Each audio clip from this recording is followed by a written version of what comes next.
They found her face down in the snow outside the courthouse, clutching an eviction notice in her frozen fingers. The good people of Red Hollow stepped right over her, some laughing, some spitting. They called her dangerous, unnatural, a plague on decent folk. What they didn't know was that Martha Reed was about to walk straight into hell itself. A cursed ranch, 2 daughters who'd driven off every woman before her, and a mountain that killed the weak. But here's the thing about people the world throws away. Sometimes they're the only ones strong enough to survive what's coming. Stay with me until the end, hit that like button, and drop a comment with your city so I can see how far Martha's story travels. The storm hit Red Hollow like a fist.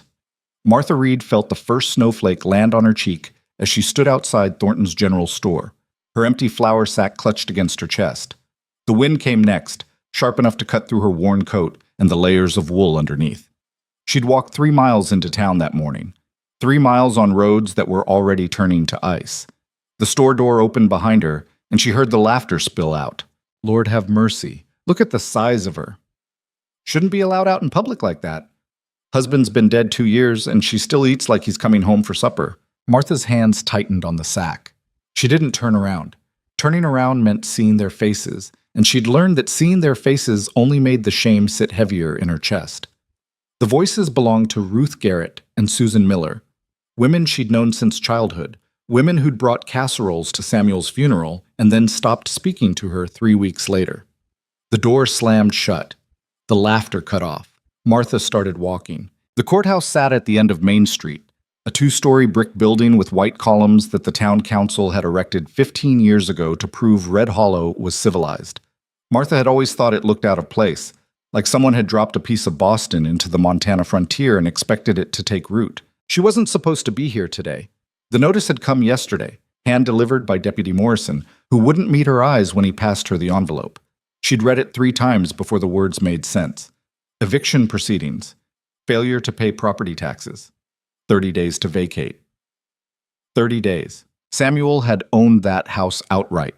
Paid for it with money he'd saved working the copper mines before his lungs gave out. But the taxes had piled up after he died, and Martha's sewing work barely kept her fed, let alone caught up on county debts. The wind picked up. Snow was falling harder now, thick flakes that stuck to her eyelashes and melted on her lips.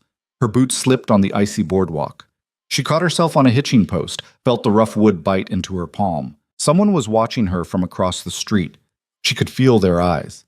She kept walking. The courthouse steps were covered in fresh snow.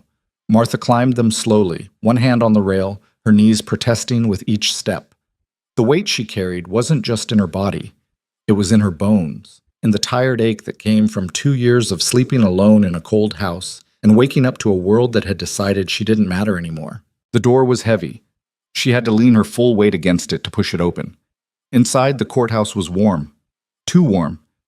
The heat from the potbelly stove in the corner hit her like a wall, and for a moment she couldn't breathe. Her coat was suddenly suffocating. Sweat prickled at her hairline. "Help you?"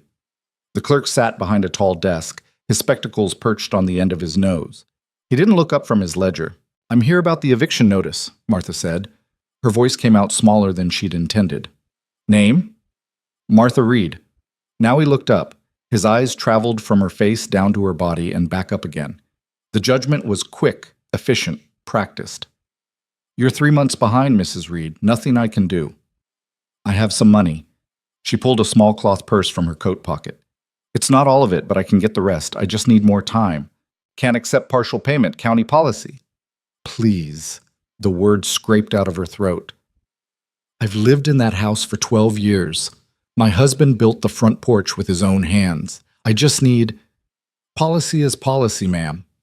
The door behind her opened. Cold air rushed in, and with it came voices. Martha turned and saw them, Ruth Garrett, Susan Miller, and 3 other women from the church auxiliary. They stopped when they saw her, their conversations dying mid-sentence. Ruth's eyes narrowed. "Martha." "Ruth. Didn't expect to see you here." "I could say the same." Susan stepped forward, her face arranged in an expression of exaggerated concern. "We heard about your trouble, Martha. Such a shame. But you have to understand, a woman living alone like that, it's just not proper." "I'm not asking for your approval, Susan." No, but you're asking the county for mercy, aren't you? Ruth's voice was sharp now, the false sweetness gone. Funny how that works. You spend 2 years shut up in that house, refusing decent company, turning your nose up at church socials, and now you want help. Martha felt something cold settle in her stomach. I never refused anything. You refused Jacob Tully when he offered to court you. Jacob Tully is 63 years old and smells like whiskey. He's a property owner, respectable, but I suppose you think you're too good for him. The clerk cleared his throat. Ladies, if you could take this outside, we're leaving, Ruth said. She looked at Martha one more time and her voice dropped to something quiet and vicious. You should leave too, Martha. This town doesn't need your kind anymore. They walked out. Their skirts rustled. The door slammed. Martha stood very still. Mrs. Reed? The clerk's voice was gentler now, almost apologetic. I really can't help you. I'm sorry. She nodded, turned, walked back toward the door. Her hand was on the handle when the dizziness hit. The room tilted. The warm air pressed down on her chest like a physical weight. She'd skipped breakfast this morning, couldn't afford to waste food when she didn't know where the next meal was coming from, and the walk into town had taken more out of her than she'd realized. She tried to push the door open. Her arm wouldn't cooperate. Mrs. Reed? The floor came up to meet her. She remembered the cold, the snow against her face, the sound of voices, distant and distorted, like she was hearing them from underwater. Then nothing. When Martha opened her eyes, she was staring at a wooden ceiling beam. The wood was dark, rough-hewn, unfamiliar. This wasn't her house. The ceiling in her bedroom had a water stain shaped like Ohio. She tried to sit up. Pain shot through her head, and she fell back against the pillow. Easy now. The voice came from her left. She turned her head, slowly this time, and saw a man sitting in a chair beside the bed. He was maybe 45, with dark hair going gray at the temples and a face that looked like it had been carved out of granite and left out in the weather too long. His hands were rough, scarred across the knuckles. Who are you? Martha's throat was dry. Elias Ward. The name meant nothing to her. He must have seen the confusion on her face because he continued, You collapsed outside the courthouse. Been out for about 2 hours. Doc Harrison checked you over. Said you were half frozen and hadn't eaten in too long. I brought you to the boarding house. Why? The question seemed to surprise him. He leaned back in his chair, studying her face. Why what? Why help me? You don't know me. Didn't seem right, leaving you in the snow. Martha closed her eyes. The shame was back, hot and familiar. Everyone else did. I noticed. Silence settled between them. Martha could hear voices downstairs. The boarding house keeper probably, and whoever else was staying here. The wind rattled the window. The storm was getting worse. You got people? Elias asked. Someone who can take you home? No. No family? Dead husband. No children. The words came out flat, factual. She'd said them so many times in the past 2 years that they'd lost their sting. Elias nodded slowly. The eviction notice. That was yours? Her eyes snapped open. You read my mail. It was sticking out of your coat pocket. He didn't look apologetic. You got anywhere to go? Not your concern. Maybe not, but I'm asking anyway. Martha pushed herself up on her elbows. The room spun for a second, then steadied. Why do you care? I got a proposition. I'm not interested in... Not that kind of proposition. His voice was hard. I got a ranch, 40 miles north in the mountains. 2 daughters. The youngest is 8, the oldest is 14. Their mother died 3 years ago, and I haven't been able to keep a housekeeper longer than 2 months since. What happened to them? The housekeepers? Elias's mouth twitched, almost a smile. My daughters happened to them. Nora, that's the oldest, she's got a talent for making women quit. Last one left after Nora put a snake in her bed. One before that found all her dresses cut to ribbons. And you think I'd want this job because you got nowhere else to go, and I'm desperate enough to hire someone the town's already thrown away. He said it plainly, without cruelty, but the truth of it still landed like a slap. Martha sat up fully now. Her head throbbed, but she ignored it. How much? Room, board, and $30 a month. It was more than she made sewing, more than she'd make in 3 months of piecework. There's a catch, she said. Several. The ranch is isolated. Snow's coming in heavy this year. You'd be snowed in from November to March, most likely. The house is old, drafty, and my daughters will make your life hell for at least the first few weeks, maybe longer.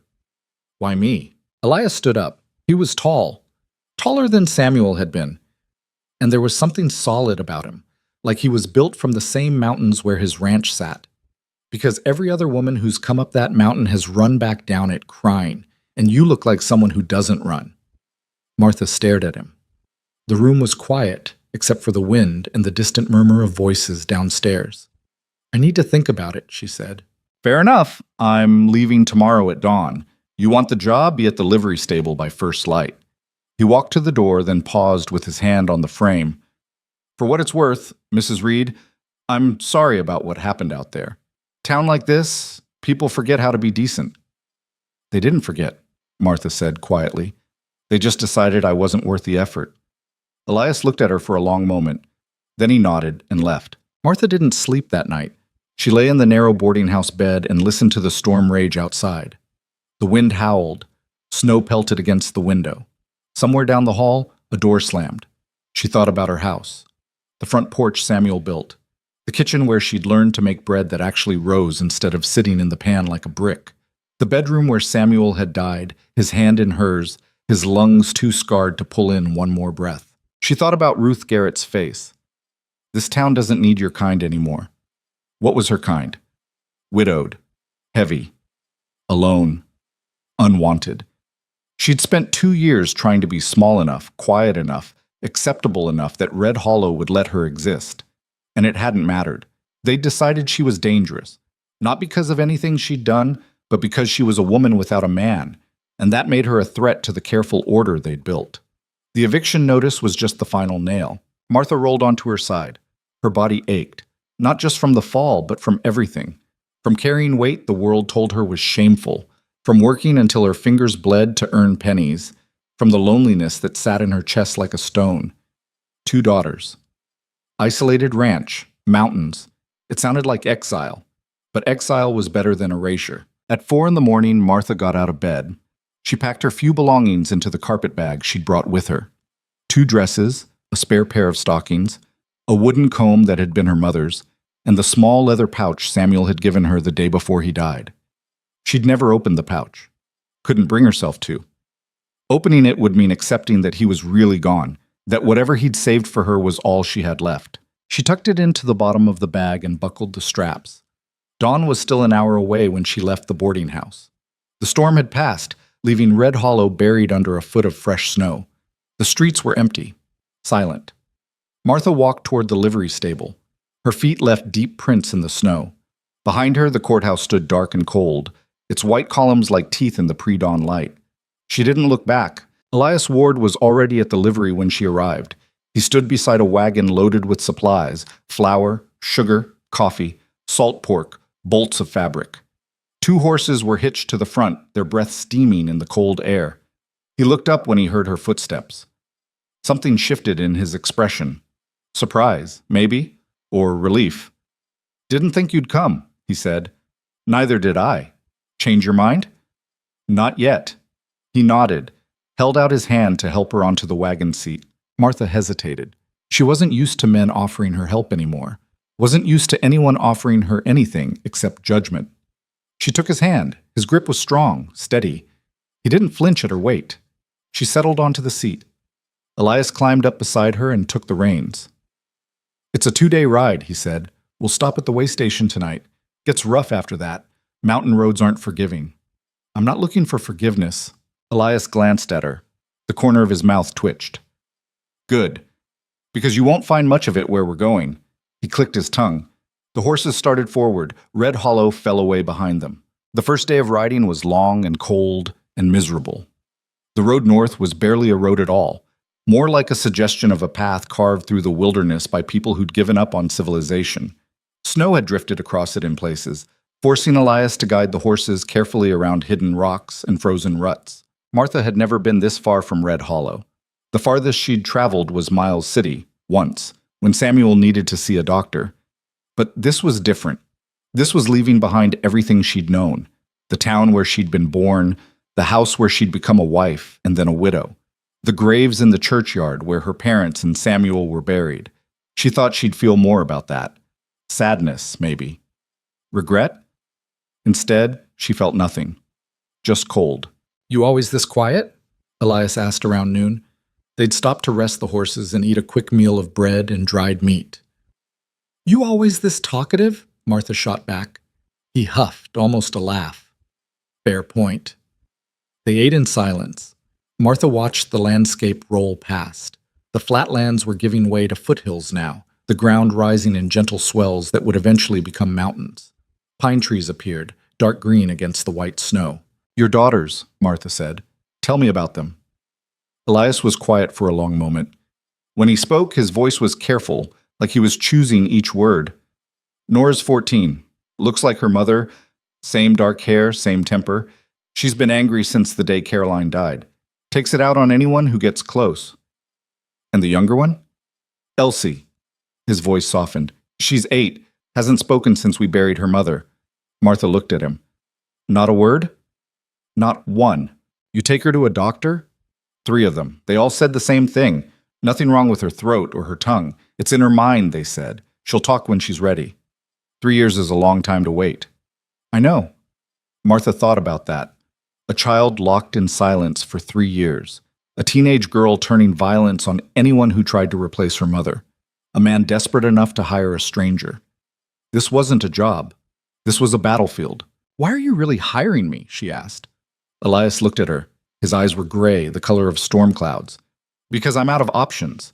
Every woman I've hired has been thin, pretty, proper. The kind of woman who'd look right in a ranch house. They all ran. So maybe what I need isn't someone who looks right. Maybe I need someone who's already survived worse than my daughters can throw at her." "You think being poor and fat makes me tougher?" "I think being thrown away and still standing makes you tougher." Martha had no answer for that. They climbed back onto the wagon and kept riding. The way station appeared just after sunset. A squat log building hunched against the base of a foothill, like it was trying to hide from the wind. Smoke curled from the chimney. Light glowed in the windows. Elias pulled the wagon to a stop in front of the hitching post. "We'll stay here tonight. Tomorrow we head into the mountains proper." Inside, the way station was crowded and loud. A dozen people packed the main room, trappers, prospectors, a family heading west, 2 men who looked like they'd been mining for 20 years and hadn't struck gold once. They all stopped talking when Martha walked in. She felt their eyes, felt the familiar weight of their judgment. Elias moved past her to the bar. 2 rooms, 2 meals. The station keeper, Smee, a woman with gray hair and hard eyes, looked from Elias to Martha and back again. "That'll be $4. "Seems high. Prices go up in winter." Elias paid. The keeper handed him 2 keys. They ate at a corner table, beans and salt pork and bread that tasted like sawdust. Martha ate anyway. She'd learned not to waste food. "They're staring," she said quietly. "Let them." "Doesn't bother you?" "I stopped caring what people think a long time ago." Martha wanted to ask when. Wanted to know what had happened to make him stop caring, but before she could, a man approached their table. He was young, maybe 25, and with a patchy beard and nervous hands.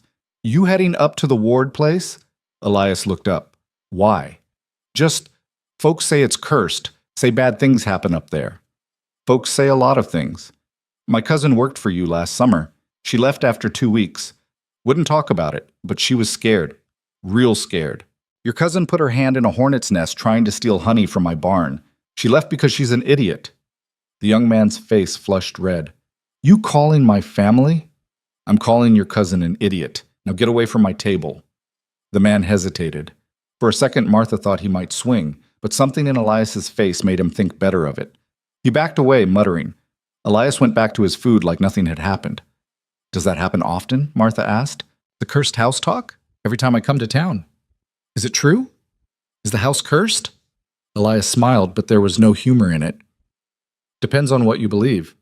Caroline died giving birth to our son. The baby died too. Some people think that means the land's poisoned. Others think I'm being punished for something. What do you think?"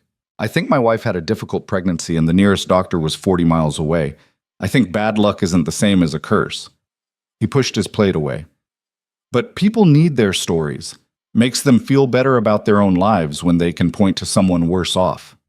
Martha knew that feeling. She'd been the subject of Red Hollow's stories for 2 years.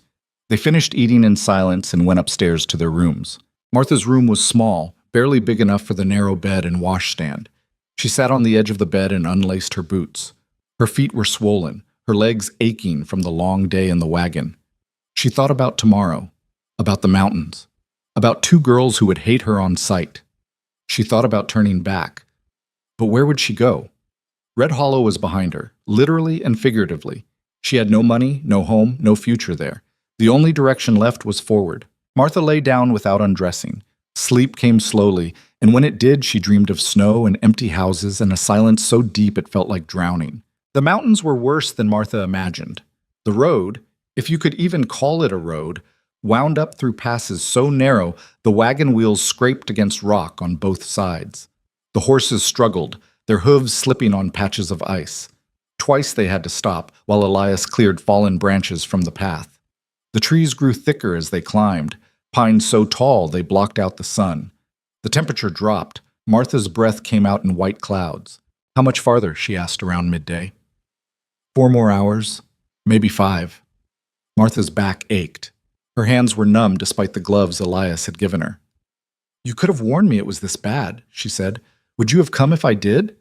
No. That's why I didn't warn you. They kept climbing. The sun was starting to set when they finally crested a ridge and Martha saw the ranch for the first time. It sat in a valley surrounded by peaks on 3 sides. The house was bigger than she'd expected. 2 stories, built from rough timber that had weathered to gray. A barn stood off to one side, and beyond that she could see fences marking off pasture land, though there were no cattle in sight. Smoke rose from the chimney. There it is, Elias said. Home. The word sounded wrong. This didn't look like a home. It looked like a fortress, a place people came to hide from the world. They descended into the valley. As they got closer, Martha could see the details. Broken shutters on one of the upstairs windows, firewood stacked haphazardly against the side of the house, a wagon wheel leaning against the barn with half its spokes missing. This place wasn't just isolated. It was barely holding together. The front door opened before they reached the house. A girl stood in the doorway. 14, Elias had said, and Martha could see it in the way she held herself, caught between childhood and something harder. She had dark hair pulled back in a severe braid, and eyes that looked black in the fading light. Nora.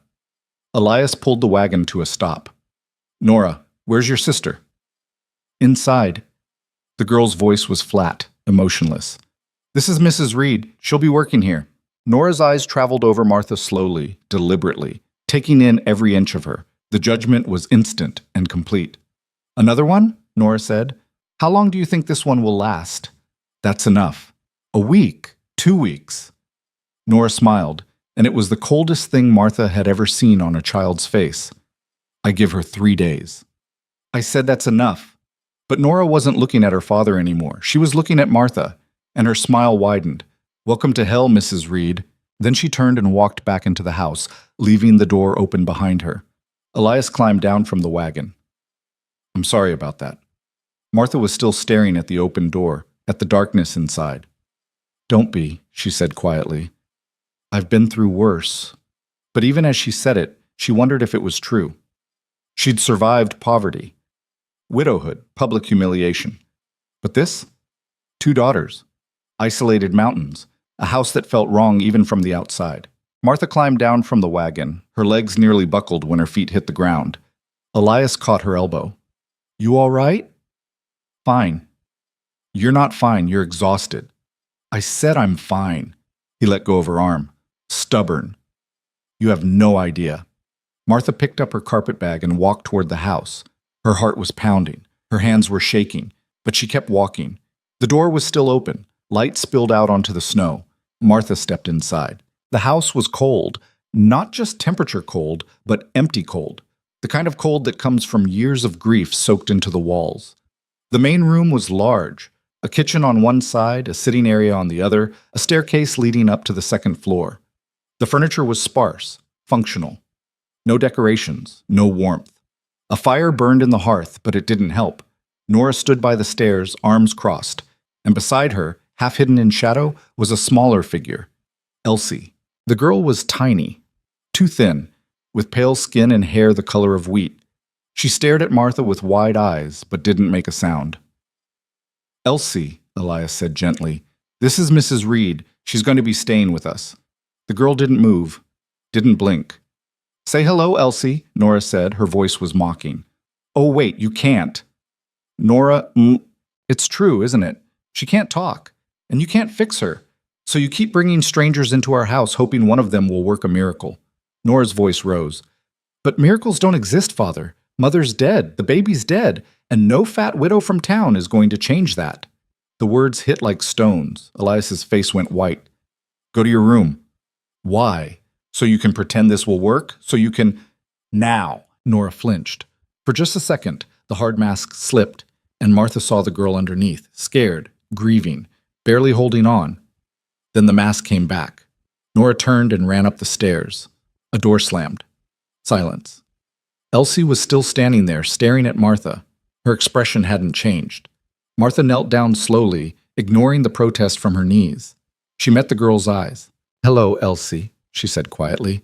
I know you don't want me here. I wouldn't want me here either, but I don't have anywhere else to go, and your father was kind enough to give me a chance. So I'm going to stay, and I'm not going to try to fix you because you're not broken. You understand? Elsie blinked. Once. Twice. Then she turned and walked away, disappearing into the shadows at the back of the house. Martha stood up. Her knees popped. Her back ached. Elias was watching her. That was different. What was? Every other woman who's come here tried to hug her, tried to make her talk. You didn't. Because it's not about me. It's about her. Martha looked around the cold, empty house. Where do I sleep? Upstairs, second door on the left. Martha picked up her bag and headed for the stairs. Behind her, Elias spoke. Mrs. Reed? She stopped. Thank you. For coming. Martha didn't turn around. Ask me again in a week. See if you're still grateful. She climbed the stairs and found her room. It was small. A bed, a dresser, a window that looked out over the valley. The floorboards creaked. The walls were bare. Martha sat down on the bed. It groaned under her weight. Through the wall, she could hear Nora crying. And downstairs, Elias moving around the kitchen, his footsteps heavy and tired. And somewhere in the house, Elsie's silence, thick and impenetrable. Martha closed her eyes. What have I done? But it was too late to ask that question. She was here now, and the only way out was through. Martha woke to the sound of something breaking. She sat up in the dark, her heart hammering. The room was freezing. She could see her breath in the air. Downstairs, glass shattered against wood, then silence. She fumbled for the matches on the bedside table, lit the oil lamp. The clock showed 4:30 in the morning. More sounds from below. Footsteps. The scrape of something being dragged across the floor. Martha pulled on her dress, not bothering with all the buttons, and opened her door. The hallway was dark, except for a faint glow coming from downstairs. She moved toward the stairs, her hand on the wall for balance. Halfway down, she saw them. Nora stood in the kitchen, fully dressed, yanking pots and pans from the cupboards and dropping them onto the floor. Each one landed with a crash that echoed through the house. Elsie sat at the table, watching. She was in her nightgown, her feet bare, her face expressionless. What are you doing? Martha asked. Nora didn't look up. Making breakfast. At 4:30 in the morning, Father gets up at 5. Someone has to feed him. Another pot hit the floor. But I suppose you think that's your job now. Martha came down the rest of the stairs. Her feet were bare too, and the floor was ice cold. Where is your father? Barn, tending the horses. And you always make this much noise? Only when we have guests. Nora finally looked at her and her smile was sharp. Did we wake you? I'm so sorry. Martha crossed to the stove. The fire had gone out overnight. She opened the door and saw nothing but cold ash. You let the fire die, she said. Did I? Nora's voice was all fake innocence. How clumsy of me. Martha looked at Elsie. The girl was still watching, still silent. Her hands were folded in her lap, and Martha noticed for the first time how thin her wrists were, like bird bones. When did you eat last? Martha asked her. Elsie didn't answer, just stared. She doesn't talk, remember? Nora said. Might as well save your breath. Martha ignored her. She knelt in front of the stove and started rebuilding the fire. The kindling was damp. Someone had left the wood box too close to the door, and snow had blown in during the night. It took her 10 minutes to get a flame going. Behind her, Nora kept dropping things. A skillet, a wooden spoon, a tin cup that rolled across the floor and hit Martha's foot. Martha didn't react, just kept working. When the fire was crackling, she stood up and surveyed the kitchen. It was a mess, not just from Nora's tantrum, but from weeks, maybe months of neglect. Dirty dishes were stacked in the wash basin, the floor needed sweeping, the walls were spotted with grease. But the pantry was well stocked. She found flour, cornmeal, dried apples, a jar of honey, eggs packed in salt. "Where's the bacon?" she asked. "We don't have any," Nora said. "I saw it in the wagon yesterday." "We don't have any." Martha turned around. Nora was leaning against the counter, arms crossed, her expression daring Martha to argue. "Fine," Martha said. "Eggs it is." She worked quickly, not because she wanted to impress anyone, but because her hands needed something to do.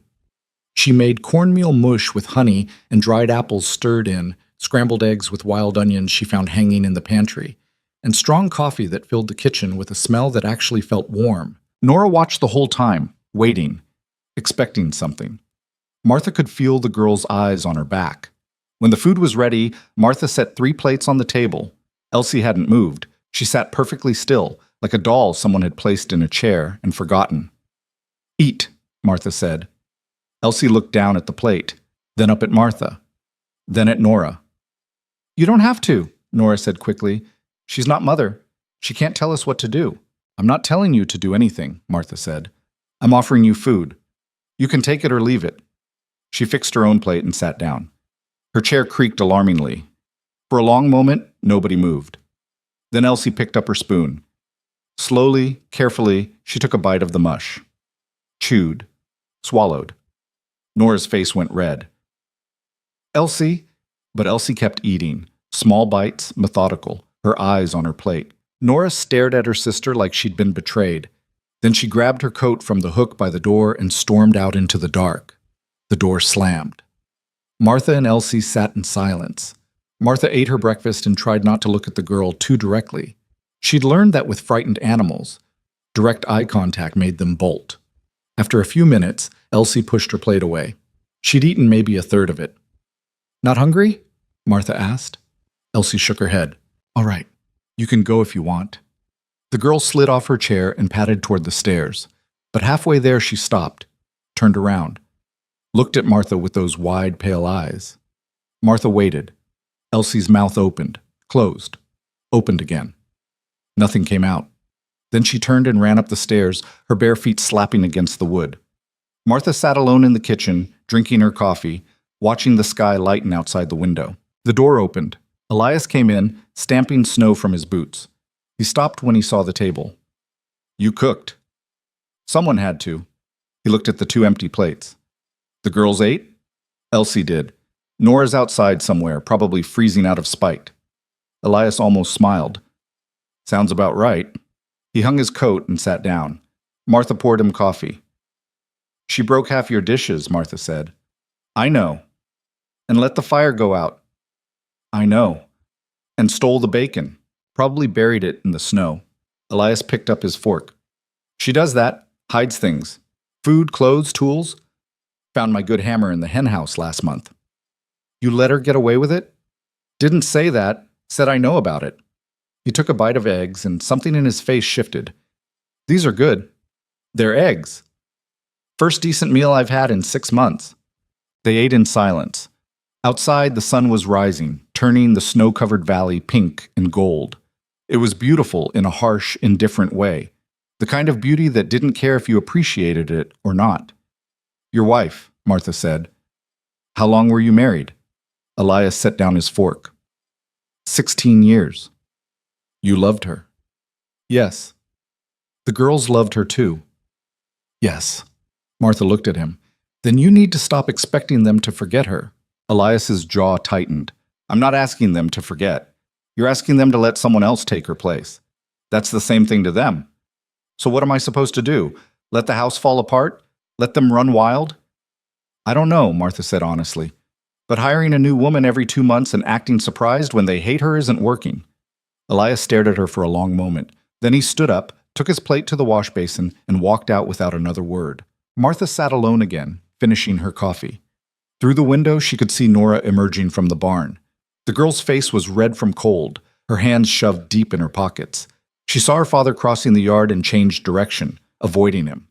This family, Martha thought, was a collection of people living in the same house but worlds apart. She'd signed up for a job, but she was starting to realize the job wasn't cooking and cleaning, it was surviving. The next 3 days were a war of attrition. Nora hid Martha's shoes. Martha walked barefoot. Nora dumped salt in the sugar jar. Martha tasted everything before serving it. Nora locked Martha's bedroom door from the outside. Martha climbed out the window and came in through the kitchen. Every attack was met with silence. Martha didn't yell, didn't threaten, didn't even acknowledge the sabotage. She just kept working. She scrubbed the kitchen floor on her hands and knees until the boards were clean enough to see the grain. She washed every dish in the house, mended the curtains that were coming apart at the seams, aired out the bedrooms, and reorganized the pantry. The house fought her. The wood was warped, the windows stuck, the floors uneven. But Martha had spent 2 years keeping her own falling-apart house livable. She knew how to coax cooperation from stubborn things. Elsie watched her constantly. The girl would appear in doorways, silent as smoke, and stare while Martha worked. Sometimes she'd sit at the kitchen table and draw pictures in the dust with her finger. Sometimes she'd follow Martha from room to room, always staying just out of reach. Martha talked to her anyway. Not constantly. That would have been cruel, but in small doses. "I'm going to make bread today. My mother taught me when I was about your age. Took me a year to get it right. This house is older than it looks. See these beams? Someone cut these by hand, probably took all winter. Your father said you liked apples. I found some dried ones in the pantry. We can make a pie if you want." Elsie never answered, but she listened. On the 4th day, Martha woke to find all of her clothes missing. Every single piece. Dresses, undergarments, stockings, her spare boots, gone. She stood in her room in her nightgown, staring at the empty pegs on the wall. This was different from the other pranks. This was calculated, humiliating. Martha wrapped a blanket around herself and went downstairs. Nora was sitting at the kitchen table, eating bread and honey. She looked up when Martha appeared, and her eyes went wide with mock surprise. "Oh no, did something happen to your clothes? Where are they?" "I have no idea what you're talking about." Martha walked to the stove and started making coffee. The blanket dragged on the floor. She could feel Nora watching her, waiting for the explosion. It didn't come. Martha made her coffee, drank it standing up. Then she went back upstairs, stripped the sheet off her bed, and wrapped it around herself like a toga. She came back down and started making breakfast. Nora's smile faltered. "What are you doing?" "Making oatmeal." "In a bedsheet?" "You took my clothes. This is what's left. You're not going to wear that all day." "Why not?" "Because—" Nora stopped. Her face was turning red. "Because you look ridiculous." "I've looked ridiculous my whole life. I'm used to it." Martha set the oatmeal on the table. Elsie had appeared in the doorway, staring at Martha's improvised dress. "Elsie, breakfast," Martha said. The girl sat down. Her eyes never left the bedsheet. Nora was standing now, her hands balled into fists. "You're supposed to be angry." "Why?" "Because I took your clothes." "I know." "So get angry. Yell at me. Tell father." Martha looked at her, really looked at her, saw the desperation under the rage. This girl didn't just want to win. She needed to provoke a reaction, needed proof that she could still make people feel something. "No," Martha said quietly. "Why not?" "Because you want me to, and I'm tired of doing what people expect." She sat down and started eating. After a moment, Elsie did too. Nora stood there trembling. Then she grabbed her coat and ran outside. Martha wore the bedsheet all morning. She cooked lunch in it, swept the floors in it, washed dishes in it. Elias came in around noon, saw her, stopped in his tracks. "Don't ask," Martha said. "Wasn't going to. My clothes will turn up eventually." "They always do." He paused. "You're handling this better than the others." "The others probably had somewhere else to go." Elias poured himself a coffee. "You could leave. I'd pay you for the week, give you a horse, help you get back to town." "Is that what you want?" "I want my daughters to have a stable home, but I won't keep you prisoner here." Martha looked out the window. Nora was in the yard throwing snowballs at the barn wall with vicious accuracy. "She's testing me," Martha said, "trying to find the breaking point. If I leave now, she learns that she can drive anyone away. And then what? You hire someone else? She does it again? So what's the alternative? I don't break." That afternoon, Martha found her clothes in the hen house, stuffed inside nesting boxes and covered in straw and worse things. She carried them to the wash basin and scrubbed them clean, then hung them by the fire to dry. Nora watched from the stairs. Satisfied? She asked. Not particularly, Martha said. You should be. You won. This isn't a game I'm trying to win. Then what do you want? Martha wrung out a stocking. A place to sleep, food to eat, maybe a little peace. You won't find peace here. I haven't found it anywhere else either. At least here I'm useful. Nora came down a few steps. The last woman who came here, she cried every night. I could hear her through the wall. What did you do to her? Didn't have to do anything. The house did it for me. Nora's voice dropped. This place eats people. It ate Mother. It'll eat you too. Maybe, Martha said. Or maybe I'm too tough to chew. Something flickered across Nora's face. Not quite a smile, but close. Then she turned and went back upstairs. 2 weeks in, the snow came. Not the light dustings Martha had seen in Red Hollow, but a blizzard that buried the valley in white. It started in the afternoon and didn't stop for 3 days. The wind howled so loud it drowned out thought. Snow drifted against the windows, piled halfway up the barn door, turned the world into nothing but white and cold and noise.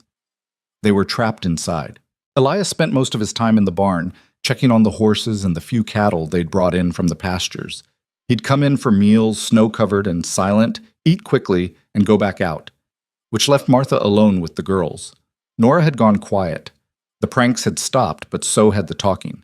She sat by the window for hours, staring out at the storm, her face blank. Elsie drew pictures in the frost on the window panes. Horses, trees, a woman who might have been her mother. On the second day, Martha started baking. She'd found a recipe in the pantry, tucked inside a tin of tea, written in faded ink on yellowed paper. The handwriting was careful, feminine. Caroline's probably. Apple cake with cinnamon and honey. Martha mixed the batter, poured it into a pan, and put it in the oven. The smell filled the house, warm and sweet, and so at odds with the howling outside that it felt like magic. Nora appeared in the kitchen doorway. What are you making? Cake. Why? Because I'm bored, and we have apples that need using. Nora stepped closer. That's Mother's recipe. I know. You shouldn't use it. Why not? Because it's hers.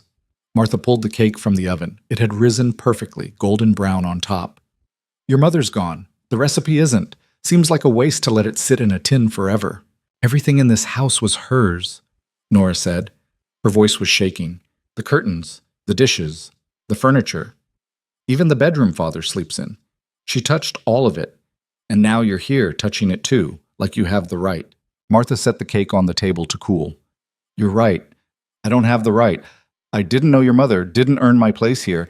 I'm just the woman who was desperate enough to take a job nobody else wanted. She looked at Nora. But I'm here. And I can spend every day apologizing for that, or I can just do the work. Which would you prefer? Nora's hands were fists again. I'd prefer you leave. I know. So why don't you? Because I have nowhere else to go. And because your sister's been eating more since I got here, and your father's stopped looking like he's about to collapse, and this house feels a little less like a tomb. Martha cut a slice of cake. I'm not trying to replace your mother. I couldn't if I wanted to. But I can bake her recipe and keep her house standing. Is that really so terrible? Nora stared at the cake, at Martha, at her own hands. Then she turned and walked away. But that night, Martha saw a slice of cake missing from the pan. On the third day of the storm, the barn door blew open. Elias had come inside for lunch when they heard the crash. He was out the door before Martha could move, running through snow that came up to his knees. Martha followed. The wind hit her like a wall, stealing her breath. She couldn't see more than a few feet in any direction. The barn door was swinging wildly, slamming against the wall. Inside, the horses were screaming. Elias fought his way to the door, grabbed it, tried to pull it shut. The wind ripped it from his hands.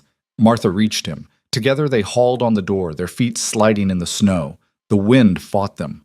Martha's hands were already going numb. On 3, Elias shouted. 1, 2. They pulled. The door slammed shut. Elias dropped the crossbar into place. Inside, the horses were still panicking. One had broken free of its stall and was kicking at the walls. Elias moved toward it, hands up, voice low. Easy. Easy now. The horse reared. Its hoof came down inches from Elias's head. Martha grabbed a rope from the wall. She'd never handled a horse in her life, but fear made her bold. She threw the rope, missed, threw again, caught the halter. The horse pulled. Martha's arms screamed. She dug her heels in, leaned back with all her weight. Elias got to the other side, caught the halter in his hands. Together they guided the horse back into its stall. When it was done, they stood in the barn, breathing hard, covered in snow. "You didn't have to do that," Elias said. "The hell I didn't. That animal would have killed you." "I've handled worse." "Not today, you haven't." They walked back to the house. The wind had died down just enough to see the door. Nora stood in the frame, watching them. When they got inside, Martha's hands were blue. She couldn't feel her fingers. Elias pulled her to the fire, rubbed her hands between his. His palms were rough, warm. Martha tried not to notice. "You're going to lose a finger if you're not careful," he said. "I've been not careful my whole life. Haven't lost anything important yet." "Stubbornness isn't the same as strength?" "Lucky for you, I have both." He looked at her, and for the first time since she'd arrived, something like warmth crossed his face. "Yeah, lucky for me." Nora was still standing by the door. She was looking at Martha's hands and her father's hands, her expression unreadable. Then she went upstairs without a word. The storm ended on the fourth day. The silence was shocking. Martha woke to sunlight streaming through her window and a stillness so complete it felt unnatural. She went downstairs. Elsie was already at the table, bundled in blankets. The girl looked tired, dark circles under her eyes, her skin even paler than usual. "You sleep?" Martha asked. Elsie shook her head. "The storm?" A nod. Martha made hot milk with honey and cinnamon. She set it in front of Elsie, who wrapped both hands around the cup like it was the only warm thing in the world. "My husband used to have nightmares," Martha said. "After the mine accident. He'd wake up choking, convinced he was buried. I'd make him this." She sat down across from Elsie. "It doesn't fix anything, but it helps." Elsie drank slowly. Her eyes stayed on Martha's face. "You miss him," Martha said. "Your mother. That's why you don't talk. Because if you start, you might have to say she's gone. And as long as you're quiet, part of you can pretend she's just in the other room." Elsie's hands tightened on the cup. "I used to do the same thing," Martha continued. "After Samuel died. I wouldn't say his name, wouldn't talk about him. Thought if I stayed silent enough, it wouldn't be real." She paused. "But silence doesn't protect you. It just makes you smaller." Elsie set down the cup. Her eyes were wet. Martha reached across the table. Didn't touch her. Just let her hand rest on the wood between them. An offer, not a demand. For a long moment, nothing happened. Then Elsie's hand moved, slowly, carefully, until her fingers brushed Martha's. She didn't pull away. They sat like that until the sun was fully up and Elias came in from the barn and Nora appeared on the stairs, her face puffy from sleep. The girl saw their hands and stopped. Martha expected anger, expected another explosion. Instead, Nora just looked tired. "I'm going to check the fence line," she said to her father. "Take Elsie with you. She'll slow me down. Take her anyway. She needs air." Nora looked like she wanted to argue, but Elsie had already stood up, still in her nightgown and blankets, ready to follow her sister anywhere. They left together, and Martha watched them go. "She's softening," Elias said. "She's exhausted. There's a difference. Still progress." "Maybe." That afternoon, Martha was in the kitchen when she heard the scream. She ran outside. Nora and Elsie were in the yard, but Nora was pointing at the barn, her face white. "The ladder," she was saying. "Elsie, don't—" But Elsie was already climbing. The hayloft ladder had broken in the storm, several rungs missing, the wood cracked and unstable. The girl was halfway up, reaching for something. "Elsie, stop!" Nora shouted. Elsie didn't stop. She grabbed for the next rung. It snapped under her weight. She fell. Martha moved without thinking. She ran, her feet sliding in the snow, her arms outstretched. Elsie hit her chest, and they both went down in a heap. Martha's back slammed into the frozen ground. Pain exploded up her spine. She couldn't breathe, but Elsie was on top of her, crying, and crying meant breathing, meant alive. Nora was there, pulling her sister off, checking her for injuries. "Are you hurt? Elsie, are you hurt?" Elsie shook her head. She was trembling, tears streaming down her face. Nora rounded on Martha. "What were you thinking? You could have been killed." Martha sat up slowly. Her back felt like it had been split in half. So could she. "She's 8. She weighs nothing. You—" Nora stopped. Her face crumpled. "You're too big. If you'd landed wrong, but I didn't. You could have. Martha got to her feet. Everything hurt. What was she trying to get? Nora looked away. A doll. Mother's doll. We used to play with it in the loft. Elsie must have seen it. A doll's not worth dying for. It is to her. Martha looked at Elsie. The girl had stopped crying, but her whole body was shaking. She was staring at the broken ladder like it was a monster. Come on, Martha said. Let's go inside. She held out her hand. Elsie took it. They walked back to the house together, and for the first time since Martha arrived, Nora walked beside them instead of behind. That night, Martha couldn't sleep. Her back was screaming, and every time she closed her eyes, she saw Elsie falling. She went downstairs for water and found Nora sitting at the kitchen table in the dark. Can't sleep either? Martha asked. Never can. Martha sat down across from her. They didn't speak for a while. Finally, Nora said, You saved her. Anyone would have. No, they wouldn't have. Nora's voice was thick. The last woman who worked here? Elsie fell in the creek and she just stood there screaming for father. Didn't even try to help. She was probably scared. You were scared too. I saw your face, but you ran anyway. Martha didn't know what to say to that. Why? Nora asked. Why do you care? You don't know us. We've been horrible to you. Because she's a child, Martha said simply. And children shouldn't have to fall alone. Nora's face twisted. She made a sound that was half sob, half gasp. I heard her, she whispered. Today, when she was crying, she made noise. She hasn't made noise in 3 years. I know. What if she talks again? What if she says Mother's name? Nora looked at Martha, and her eyes were desperate. What if I can't remember Mother's voice anymore, and Elsie says her name and it sounds wrong? Then it sounds wrong, Martha said, and you live with it. Because the alternative is your sister staying silent forever, and that's worse. Nora put her head down on the table. Her shoulders shook. Martha reached over, awkward and uncertain, and put her hand on the girl's head. Nora didn't pull away. They sat like that until the tears stopped, and when Nora finally looked up, her face was splotchy and exhausted, but something in it had shifted. I'm sorry, she said, for everything, the clothes and the dishes, and I know. I wanted you to leave. I know that too. But you didn't. No, Martha said. I didn't. Nora wiped her face on her sleeve. You're not like the others. I'm exactly like the others, just more stubborn. No. Nora shook her head. You're different. You don't try to make us love you. You just stay. Martha thought about Red Hollow, about Ruth Garrett and Susan Miller, and all the people who decided she wasn't worth staying for. Sometimes staying is all you can do, she said. Nora nodded. Then she stood up, and for the first time she looked like a child instead of a soldier. Good night, Mrs. Reed. Good night, Nora. The girl went upstairs and Martha sat alone in the dark kitchen, her back aching, her heart full of something she couldn't name. Outside, the mountains were silent and still. And inside, for the first time since Caroline Ward died, the house didn't feel quite so cold. The man arrived on a Tuesday morning in early March, when the snow was finally starting to melt, and the first hints of mud were appearing in the yard. Martha was hanging laundry on the line behind the house when she heard the horse. She looked up and saw him coming down the valley road. A lone rider on a black gelding, his coat expensive looking even from a distance. Something about the way he sat in the saddle made her uneasy.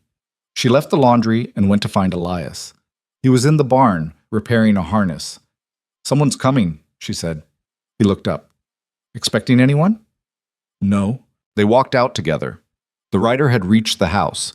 He dismounted with practiced ease, tied his horse to the post, and turned to face them. He was younger than Martha had expected, maybe 35, with carefully trimmed hair and a face that would have been handsome if his eyes weren't so cold. His clothes were too fine for ranch country. City clothes. Miles City, probably, or somewhere farther east. Mr. Ward, he said. His voice was smooth, educated. Lucian Vale. We haven't met, but I'm sure you've heard of me. Elias's face went hard. I've heard. Good. Saves time. Vale's eyes swept over the ranch, taking inventory. I'm here to discuss your water rights. They're not for sale. I haven't made an offer yet. Doesn't matter. They're not for sale. Vale smiled. It didn't reach his eyes. Perhaps we could discuss this inside. I've ridden quite a distance. You can discuss it right here. Very well. Vale pulled a folded document from his coat. I'm prepared to offer you $500 for the rights to the mountain spring that feeds your property. It's a generous offer, Mr. Ward, more than fair market value. My water's not for sale at any price. Everything's for sale at the right price. Vale's voice stayed pleasant, but something sharp had entered it. You're a practical man. You know this ranch barely turns a profit. Your herd's too small. Your land's too isolated. $500 could change that. Or I could keep my water and my land and tell you to leave. Vale's smile thinned. I'm trying to be reasonable here. So am I. And reasonably, I'm telling you no. Martha had been standing off to the side, trying to stay out of it. But Vale's eyes found her now, traveling up and down her body with an expression that made her skin crawl. And who's this? He asked. My housekeeper, Elias said shortly. Housekeeper. Vale said the word like he was tasting something rotten. How domestic. Tell me, does the county know you're employing a woman in such an isolated location, living under the same roof, raising your daughters with no proper female supervision? Mrs. Reed is proper supervision. Mrs. Reed. Vale looked at her again. A widow, I assume. From Red Hollow, by any chance? Martha's stomach dropped. How did you... I make it my business to know things. He turned back to Elias. Martha Reed, evicted for non-payment of taxes. No family, no prospects. Quite the scandal, from what I hear. The church ladies had quite a lot to say about her. Get off my property, Elias said. I'm simply pointing out that a man raising two young girls in a remote location with a woman of questionable character. Well, it raises concerns. Child welfare concerns. The air went cold. What did you just say? Elias's voice was deadly quiet. I said concerns, and concerns require investigation. Vale refolded the document and tucked it away. I have friends in the county office, good friends. They'd be very interested to hear about the conditions up here, the isolation, the lack of schooling, the presence of an unmarried woman living in close quarters with a widower and his daughters. Martha found her voice. There's nothing improper happening here. I'm sure there isn't, but appearances matter, don't they? Especially when children are involved. Vale mounted his horse. Think about my offer, Mr. Ward. $500 is generous. But if you refuse, I'll have to pursue other avenues to secure what I need. And those avenues might prove uncomfortable for everyone involved. He turned his horse and rode back up the valley. They watched until he disappeared over the ridge. Who is he? Martha asked. Businessman from Miles City. Owns half the county already. Wants to build a commercial operation farther down the mountain. Timber mill, maybe, or a mining concern. Needs water rights to do it. Elias's jaw was tight. He's been after this spring for 2 years. Made offers to Caroline before she died. Can he really do what he threatened? Report you to the county? If he wants to badly enough. Elias looked at her. I'm sorry. I didn't think he'd come here. Didn't think he'd bring you into it. He's bluffing. Maybe. Maybe not. Elias started walking toward the barn. Vale doesn't make idle threats. If he says he'll report me, he will. Martha followed him. So what do we do? We. This isn't your fight. It is if he's using me as ammunition. Elias stopped, turned. You could leave, before this gets worse. I'd pay you what I owe, help you get settled somewhere else. You're trying to get rid of me again. I'm trying to keep you from getting dragged into a mess that's not yours. Martha thought about Red Hollow, about the courthouse steps and Ruth Garrett's voice. This town doesn't need your kind anymore. I've already been dragged through the mud, she said. What's a little more? Something shifted in Elias's expression. You're sure? No, but I'm staying anyway. He nodded slowly.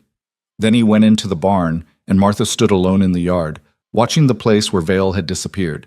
She had a bad feeling about this. The summons came 3 weeks later. Deputy Morrison delivered it himself, riding all the way up the mountain with a face full of apology. I'm sorry, Ward. Tried to talk them out of it, but Vale's got friends in the right places. Elias read the document. His face went white. A fitness hearing. What's that? Martha asked. It means the county wants to determine if I'm fit to raise my own daughters. He looked at Morrison. This is horseshit, Dan. You know it is. I know. But I'm just the messenger. Hearing set for 2 weeks from Friday in Red Hollow. You'll need to appear, bring the girls, answer questions about their living conditions. Morrison glanced at Martha. You too, ma'am. They'll want to question you about the household. After he left, Elias paced the kitchen like a caged animal. Nora and Elsie had been sent upstairs, but Martha could hear their footsteps overhead. They knew something was wrong. He can't do this, Elias said. Those are my daughters. He's using the law to get what he wants. If you look unfit, the county could place the girls with someone else. And if you're desperate to get them back, I'd sell him the water rights. Elias slammed his hand on the table. That bastard! Martha sat down. Her mind was racing. We fight it. Go to the hearing, answer their questions, prove there's nothing wrong here. You don't know Red Hollow. You don't know how these people think. I lived there for 30 years. I know exactly how they think. She looked at him. They'll attack me. My character, my reputation. They'll make it sound like I'm some kind of predator. Then we find someone else to testify, someone respectable. Who? You said yourself this ranch is isolated. Who's going to vouch for us? Elias sat down hard. I don't know. They sat in silence. Upstairs, floorboards creaked. Elsie was walking back and forth, anxious. I should leave, Martha said quietly. If I'm gone, they can't use me against you. And what happens to the girls? They're just starting to... Elias stopped. Elsie's been different since you came. Calmer. She eats more. And Nora, you've seen her. She's not fighting anymore. She'll fight again if I'm the reason you lose them. You're not the reason. Vale is. But I'm the excuse he's using. The door opened. They both turned. Nora stood in the doorway, her face pale. How long have you been listening? Elias asked. Long enough. She came into the kitchen. They're going to take us away. No, we're going to fight this. How? By dragging Mrs. Reed through the mud? By letting them call her terrible things in front of the whole county? Nora's voice was shaking. I heard what that man said about her being questionable, about improper conduct. None of that's true. Doesn't matter if it's true. It only matters what they believe. Nora looked at Martha. And they'll believe the worst. They always do. Martha wanted to argue, couldn't. So we tell the truth, Elias said. We show them this is a good home, that you girls are cared for. Will they let Elsie testify? Martha asked. She doesn't talk. She made sound when she fell.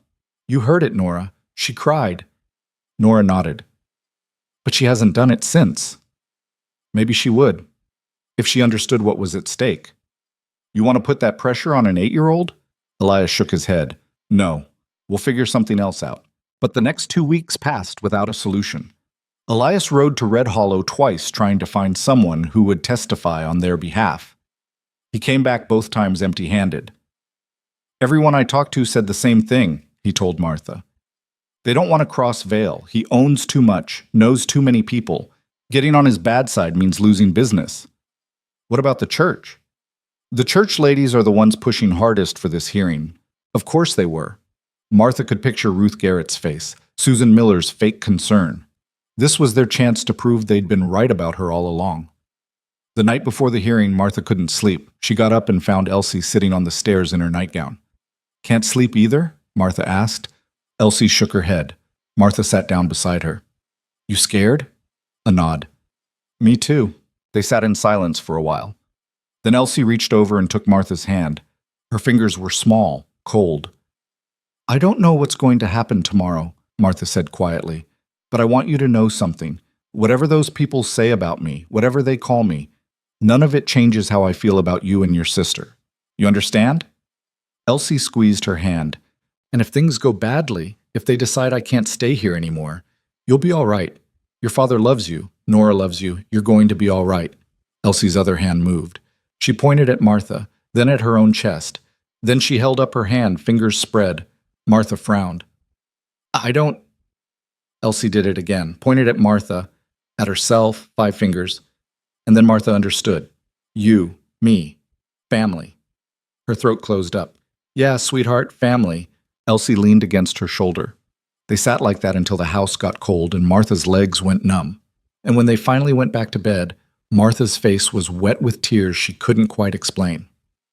The courthouse in Red Hollow was packed. Martha hadn't expected that. She'd thought this would be a quiet affair, a judge, a few county officials, maybe a clerk. But when they arrived, the gallery was full. Townspeople filled every bench, craning their necks to see. Ruth Garrett sat in the front row. Susan Miller beside her. The church auxiliary had turned out in force. They'd come to watch her burn. Elias saw it too. His face went tight. You don't have to do this. Yes, I do. They took their seats at the defendant's table. Nora sat beside her father, her back straight, her face carved from ice. Elsie sat next to Martha, so small in her chair her feet didn't touch the floor. The judge entered. Judge Harrow, an old man with white hair and a face like weathered leather. Martha didn't know if that was good or bad. All rise, the clerk said. The hearing began. Vale's lawyer went first, a sharp-faced man named Pritchard who spoke in clipped, precise sentences. He laid out the complaint. Isolated location, inadequate supervision, presence of an unsuitable woman in the household. Mr. Ward's ranch is 40 miles from the nearest town, Pritchard said.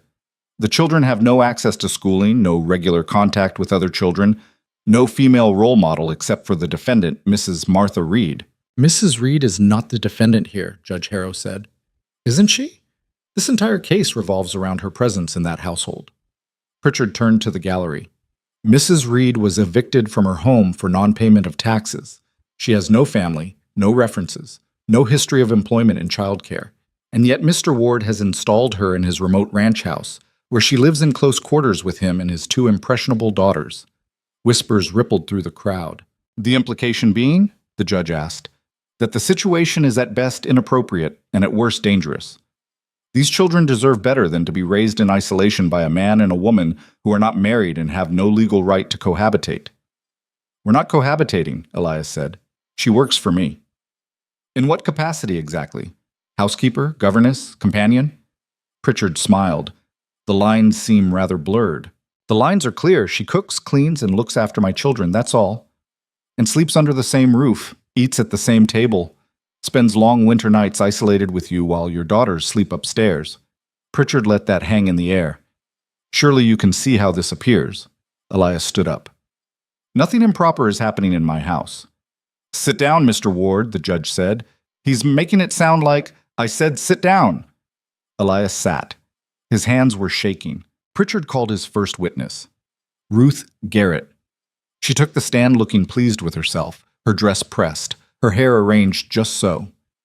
Mrs. Garrett, Pritchard said, you've known Mrs. Reed for some time. All her life.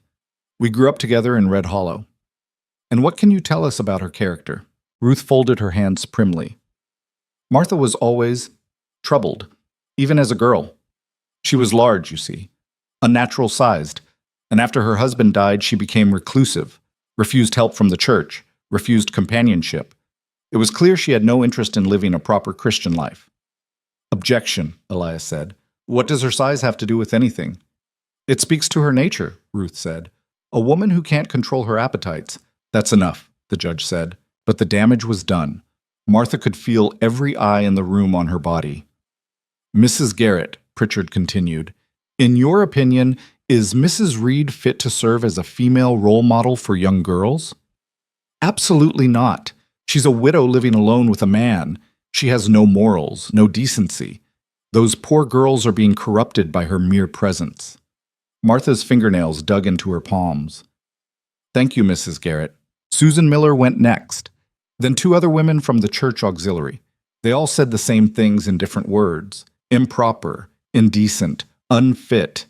Then Pritchard called his final witness. I'd like to call Nora Ward to the stand. Elias was on his feet instantly. No, absolutely not. She's old enough to testify about her own living conditions. She's 14 years old. Old enough to know right from wrong. Pritchard looked at the judge. Unless Mr. Ward has something to hide. Judge Harrow sighed. I'll allow it, but keep it brief. Nora stood up. Her face was white but set. She walked to the stand like she was walking to a gallows. Pritchard approached her.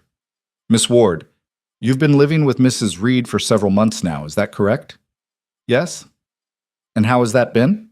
Nora hesitated. Martha could see her weighing her words. It's been fine, Nora said. Just fine? Not difficult? Not uncomfortable? No. Come now, Miss Ward. You can be honest. Has Mrs. Reed ever made you feel unsafe? No. Has she ever behaved inappropriately? Said things that made you uncomfortable? No. Has your father ever behaved inappropriately with Mrs. Reed? No. Nora's voice rose. Nothing like that happens.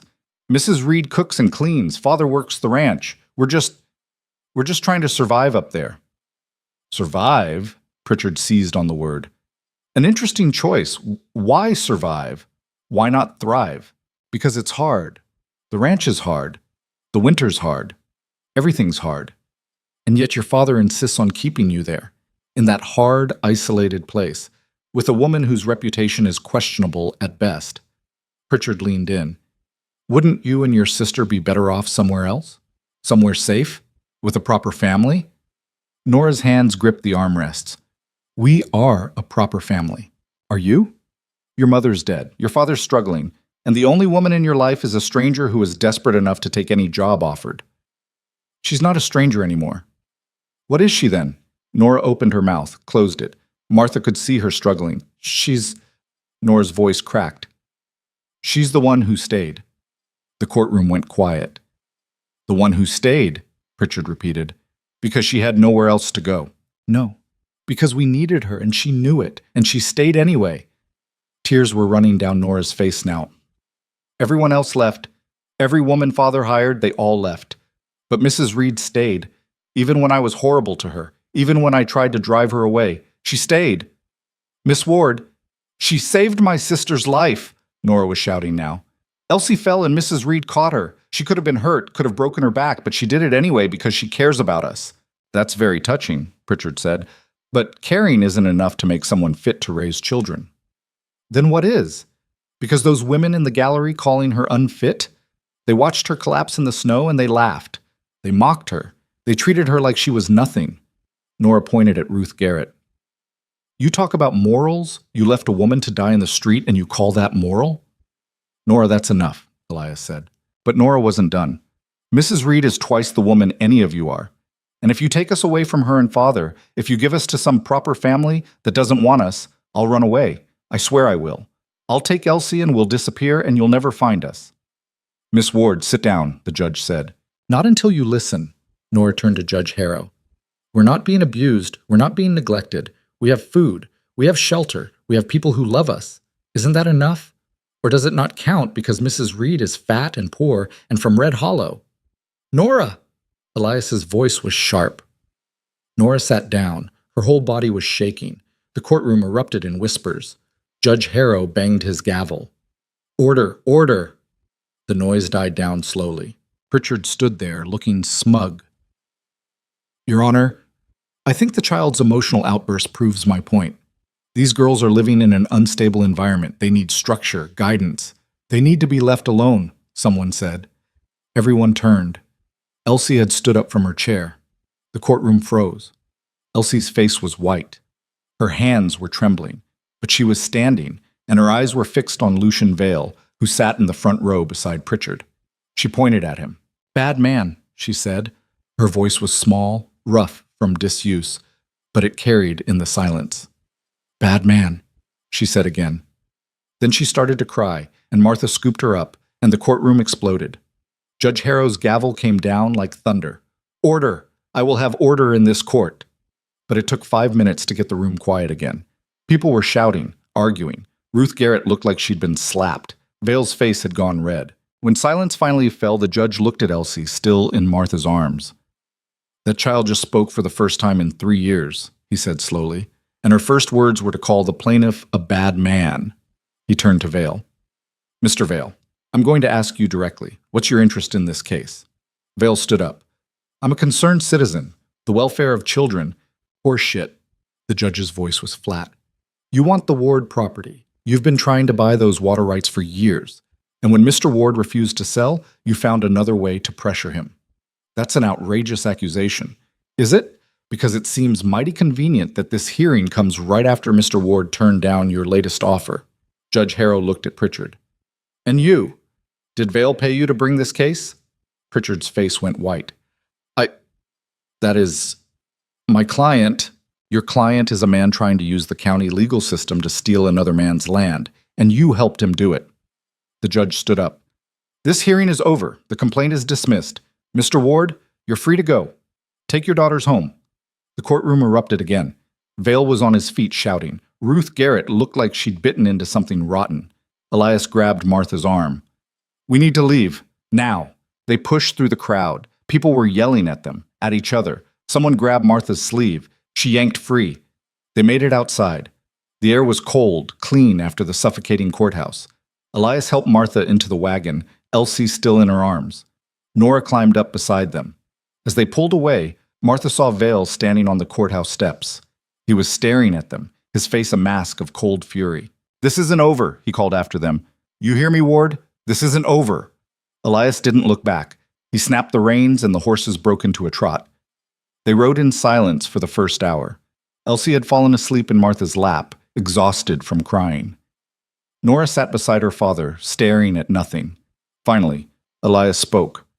What you did back there, what you both did. I can't. His voice broke. Thank you. We didn't do anything, Nora said quietly. We just told the truth. The truth was enough. Martha looked down at Elsie. The girl's face was peaceful in sleep, her mouth slightly open. She spoke, Martha said. I know. 3 years of silence, and she spoke. She called Vale a bad man. Elias almost laughed. Kids got good instincts. She knew, somehow she knew he was the threat. They rode on. The sun was setting, turning the snow-covered mountains pink and gold, beautiful and harsh and utterly indifferent. He meant what he said, Martha said. Vale, this isn't over. I know. What's he going to do? I don't know, but whatever it is, we'll deal with it. Elias glanced at her. Together. Martha nodded. She should have felt relieved. They'd won. The hearing was over, the girls were safe, but she couldn't shake the feeling that the real fight hadn't even started yet. They were 3 days back at the ranch when the letter arrived. Martha saw the rider coming up the valley at dawn. Not Vale this time. Someone younger, moving fast. He handed Elias an envelope and left without a word. Elias opened it at the kitchen table. Martha watched his face go from tired to gray. What is it? She asked. He didn't answer, just passed her the letter. It was from the bank in Miles City. Legal language, cold and precise. But the meaning was clear enough. The ranch was in default on a loan Martha hadn't known existed. Payment was due in full within 30 days, or the property would be seized and sold at auction. The amount made her stomach drop. $1,200. I don't understand, Martha said. You never mentioned a loan, because I took it out 4 years ago, before Caroline died. Elias's voice was flat. We were going to expand the herd, build a new barn. Then she got pregnant and everything went to hell. I've been paying the minimum since, barely keeping ahead. How much do you have? Maybe 300? If I sell every cow on the property. Martha did the math. $900 short. Might as well be 9,000. Vale, she said. What? This is Vale. He owns half the county, you said. He probably owns the bank too, or knows who does. The hearing didn't work, so now he's coming at you from a different angle. Elias crumpled the letter in his fist. If he forecloses, the bank will auction the property, and Vale will be the only bidder. He'll get the land, the water rights, everything. Can you refinance? Get another loan? From who? Every bank within 100 miles is connected to Vale somehow. He stood up, walked to the window. I'm going to lose it. After everything Caroline and I built, I'm going to lose it. Martha stared at the crumpled letter. 30 days. Not enough time to earn that kind of money. Not enough time to do anything except watch it all fall apart. There has to be something, she said. There isn't. Your cattle, your equipment, won't bring in half what we need. Then we go to Miles City, find a lawyer, fight the foreclosure. With what money? I can't even pay the loan, let alone legal fees. Elias turned from the window. His face was empty, defeated. It's over, Martha. I just don't know how to tell the girls. Martha thought about Nora's voice in the courtroom. She's the one who stayed. Thought about Elsie's small hand in hers, her whispered words. Bad man. They'd fought so hard to keep this family together, and now some banker's letter was going to rip it all apart. No, she said. No what? No, it's not over. Not yet. Martha stood up. Her legs felt shaky, but she made herself move. I have something. Maybe it's enough. You don't have $1,200. I don't know what I have. She went upstairs to her room, Elias following. She pulled the carpet bag from under her bed and dug through it until she found the small leather pouch Samuel had given her. She'd carried it for 2 years without opening it, too afraid of what it would mean, too afraid that whatever was inside would be the final proof that he was really gone. Her hands shook as she loosened the drawstring. Gold coins spilled onto the bed. 20 of them. Maybe more. Elias stared. Where did you get these? My husband. He gave them to me the day before he died. Said he'd been saving for years in case something happened to him. Martha picked up one of the coins. It was heavy, real. I never counted them. Couldn't bring myself to. Elias counted now. 22 gold eagles, $20 each, $440. It's not enough, he said quietly. I know, but it's something. Martha looked at him. What else do you have? Anything you can sell? The wagon, some tools, Caroline's sewing machine.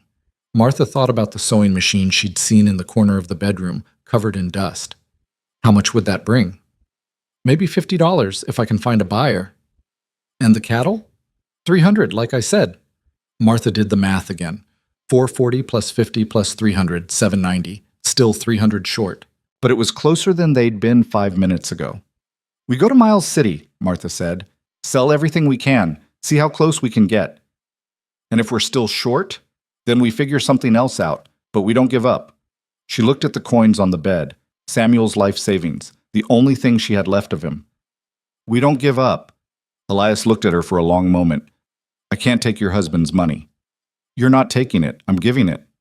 Martha, those girls upstairs, they're the first people in 2 years who've made me feel like I matter, like I'm worth something besides mockery. Her voice cracked. Samuel would want me to use this money to protect something good. And this family is good, broken and messy and barely holding together, but good. Elias's throat worked. He nodded once, sharp. All right, we leave tomorrow. They told the girls that night. Nora took it like a blow to the chest, silent, her face going white. Elsie just stared at her plate. We're going to fight this, Elias said. We're going to sell everything we can and pay off as much of the loan as possible. And if it's not enough, Nora asked, then we find another way. There is no other way. If Vale wants this ranch, he'll get it. Not if we pay the debt first. Nora laughed, but there was no humor in it. With what? We're barely surviving as it is. With what we have. Mrs. Reed has money saved. No. Nora stood up. No, we're not taking her money. It's my choice to give it, Martha said. It's your husband's money, your security. You can't just... Nora's voice broke. We've already taken so much from you. You've given me more. A job? A place to sleep? A reason to get up in the morning. Martha looked at both girls. I spent 2 years in Red Hollow feeling like I was already dead, just waiting for it to be official. And then I came here, and you two made me remember what it feels like to be needed. Elsie's eyes were wet. She slipped off her chair and came to Martha, wrapped her arms around her waist. Martha held her, looked at Nora over her head. We're going to fight, she said. All of us. Together. Nora stared at her for a long moment. Then she nodded. They left before dawn. Elias drove the wagon, loaded with everything they could sell. The sewing machine, tools, spare tack, 2 of the cattle tied behind. Martha sat beside him, the leather pouch in her pocket. Nora and Elsie stayed behind. Elias had wanted to bring them, but Martha convinced him otherwise. They've been dragged through enough. Let them stay here where it's safe. The ride to Miles City took all day. They didn't talk much. What was there to say? Either they'd come back with enough money, or they wouldn't. Words didn't change that. Miles City was bigger than Red Hollow, 3 times the size, with actual storefronts and paved streets in the center of town. Martha had only been here once before, when Samuel was dying, and they'd come to see a specialist who couldn't help. She didn't have good memories of this place. They went to the bank first. Elias wanted to see exactly how much time they had, see if there was any chance of negotiating. The bank manager was a thin man with spectacles and ink-stained fingers. He listened to Elias's plea with a face like carved wood. I'm sorry, Mr. Ward. The terms of the loan are clear. Full payment by the end of the month, or foreclosure proceedings begin. Can't you extend the deadline? Give me another month? I don't have the authority to make that decision. Then who does? The manager hesitated. The loan was recently purchased by a private investor. All decisions now go through him. Who's the investor? Another hesitation. Mr. Lucian Vale. Elias's hands clenched on the desk. Of course it is. If you'd like, I can arrange a meeting. No. Elias stood up. We'll get you the money. They left the bank and started selling. The sewing machine went first to a merchant's wife who haggled hard but eventually paid $45. The tools brought another $30. The cattle sold for $280 to a rancher who looked at Elias with pity. By late afternoon, they had just over $760, $340 short. They sat in the wagon as the sun set, counting and recounting the money like it might multiply if they looked at it enough times. We need a miracle, Elias said. Miracles don't exist. Nora said so. Then what do we do? Martha looked at the bank across the street. Lights were on in the upper windows. Vale was probably up there right now, counting the days until he could take everything Elias had built. There's one thing we haven't tried, she said. What? We ask him, directly. No lawyers, no courtroom, just us and him. Elias looked at her like she'd lost her mind. He'll laugh in our faces. Maybe, but at least we'll have tried everything. Martha climbed down from the wagon. Come on. The bank was closed, but they went around to the side entrance. A clerk tried to stop them, but Martha pushed past him and climbed the stairs to the second floor. Vale's office was at the end of the hall. The door was open. He sat behind a massive desk, reading documents by lamplight. He looked up when they entered, and his expression shifted from surprise to amusement. Mr. Ward, Mrs. Reed, this is unexpected. We want to make a deal, Elias said. Do you? Vale leaned back in his chair. How fascinating. And what could you possibly have that I want? $760. It's not the full amount, but it's most of it. We're asking you to accept it as payment and forgive the rest. Vale laughed. Actually laughed. Forgive $340? Why would I do that? Because you're going to get the ranch anyway if we don't pay. This way you get most of your money back. But I don't want most of my money. I want your land. Vale stood up, came around the desk. You understand this was never about the loan, don't you? The hearing didn't work, so I simply found another way. I always find another way. You're destroying a family for water rights, Martha said. I'm conducting business, nothing personal. It's personal to us. Then perhaps you should have thought of that before you refused my generous offer. Vale looked at the money in Elias's hands. $760. You know what? I'll take it. Elias's face lit with hope. You will? Of course, as partial payment. You'll still owe the balance, and when you can't pay, I'll foreclose anyway. But thank you for saving me the trouble of liquidating quite so many assets. The hope died. Elias's face went hard. You bastard! Businessman. The distinction matters. Vale returned to his desk. You have 2 weeks left. I suggest you spend them preparing your daughters for the move. I hear there's a nice boarding school in Helena that takes charity cases. Something inside Martha snapped. She'd spent her whole life being quiet, being small, accepting cruelty because fighting back only made things worse. But she was done being quiet. You want to know what I think? She said. Vale looked at her. Not particularly. I think you're terrified. That got his attention. Excuse me? You heard me. Terrified. That's why you're doing this, not for money. You have plenty, not for water rights. You could get them somewhere else. You're doing this because Elias said no to you, and you can't stand it. Vale's jaw tightened. You don't know what you're talking about. Don't I? How many people in this town tell you no? How many refuse your offers? Martha stepped closer. I'm guessing none. And when Elias did, when he stood up to you, it scared you. Because if one person can say no and get away with it, others might too.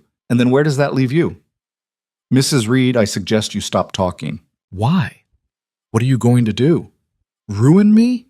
I've already been ruined. Humiliate me? Already been humiliated. You can't hurt me any more than the people in Red Hollow already have. Martha's voice rose. But Elias? His daughters? They're good people trying to survive. And you're going to destroy them anyway because your pride can't handle rejection. Vale's face had gone red. Get out of my office. We're not done. I said get out. A guard appeared in the doorway, large, armed. He didn't have to say anything. Elias took Martha's arm. Come on. They left. The guard followed them all the way to the street. They sat in the wagon, not moving, not speaking. I'm sorry, Martha said finally. I shouldn't have. No, you were right. Elias stared at the bank building. About all of it. He's not going to stop. No matter what we do, he'll find a way to take the ranch. So what do we do? Elias was quiet for a long time. Then he said, "We go home. Spend the time we have left with the girls. And when the end comes, at least we'll have tried." Martha wanted to argue, wanted to find some solution, some miracle that would fix everything. But there wasn't one. Some fights you couldn't win. They drove out of Miles City as the last light faded from the sky. Halfway home, in the dark with nothing but stars overhead, Elias spoke again. "When they take the ranch, I'll have nothing. No land, no house.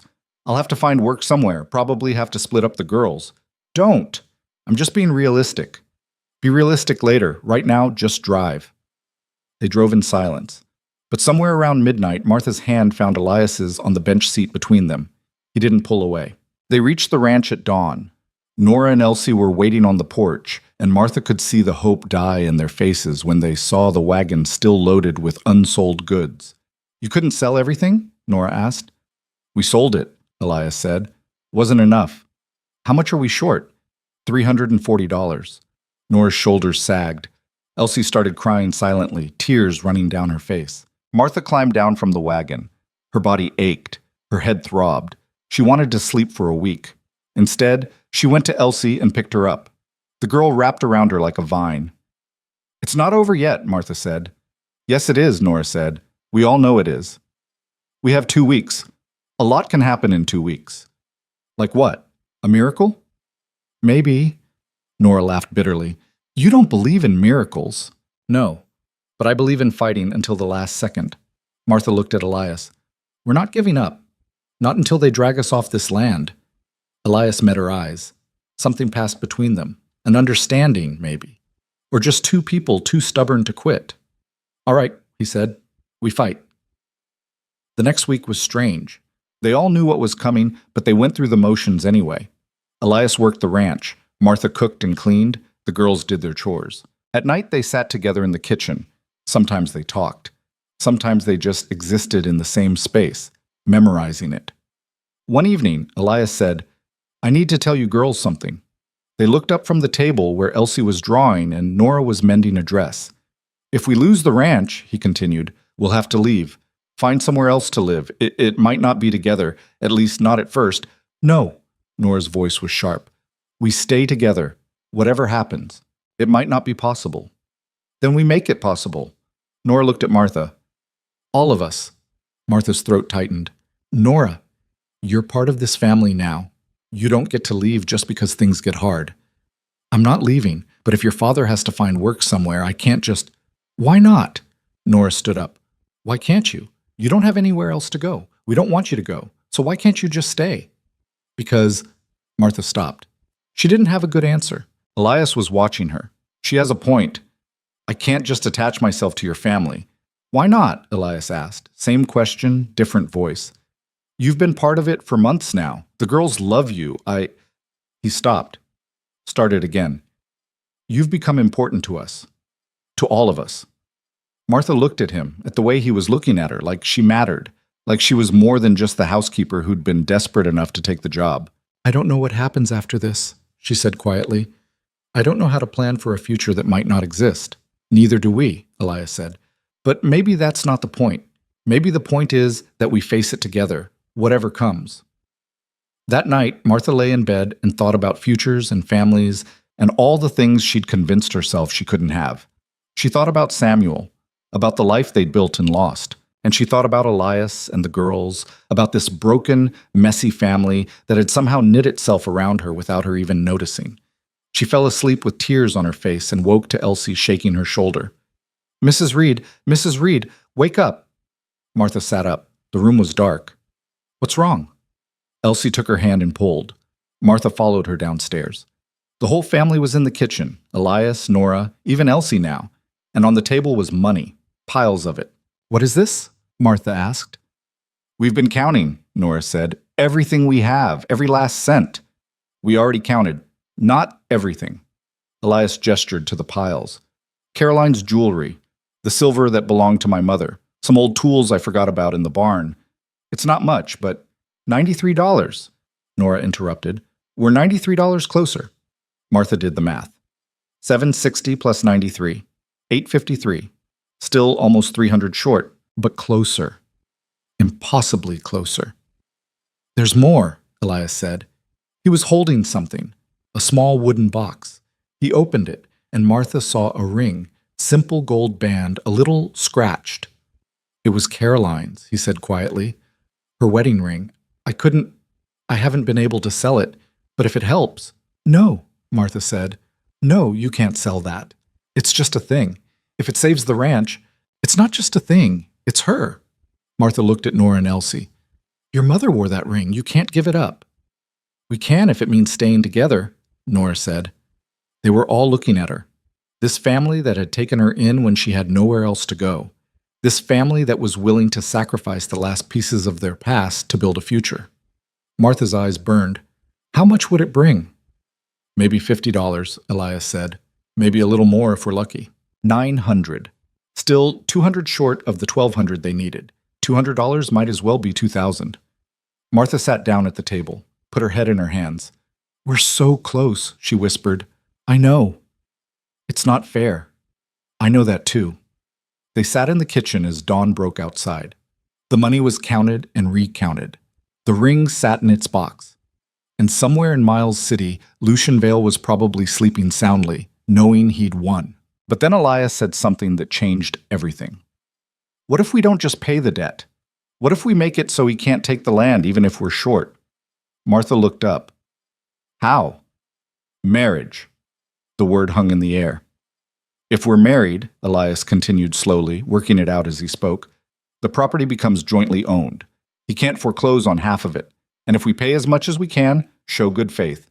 It's still not enough, Martha said. No, but it's protection. It makes it legally messier for him. Might buy us time. Or it might do nothing. Might, Elias looked at her. But I'm asking anyway.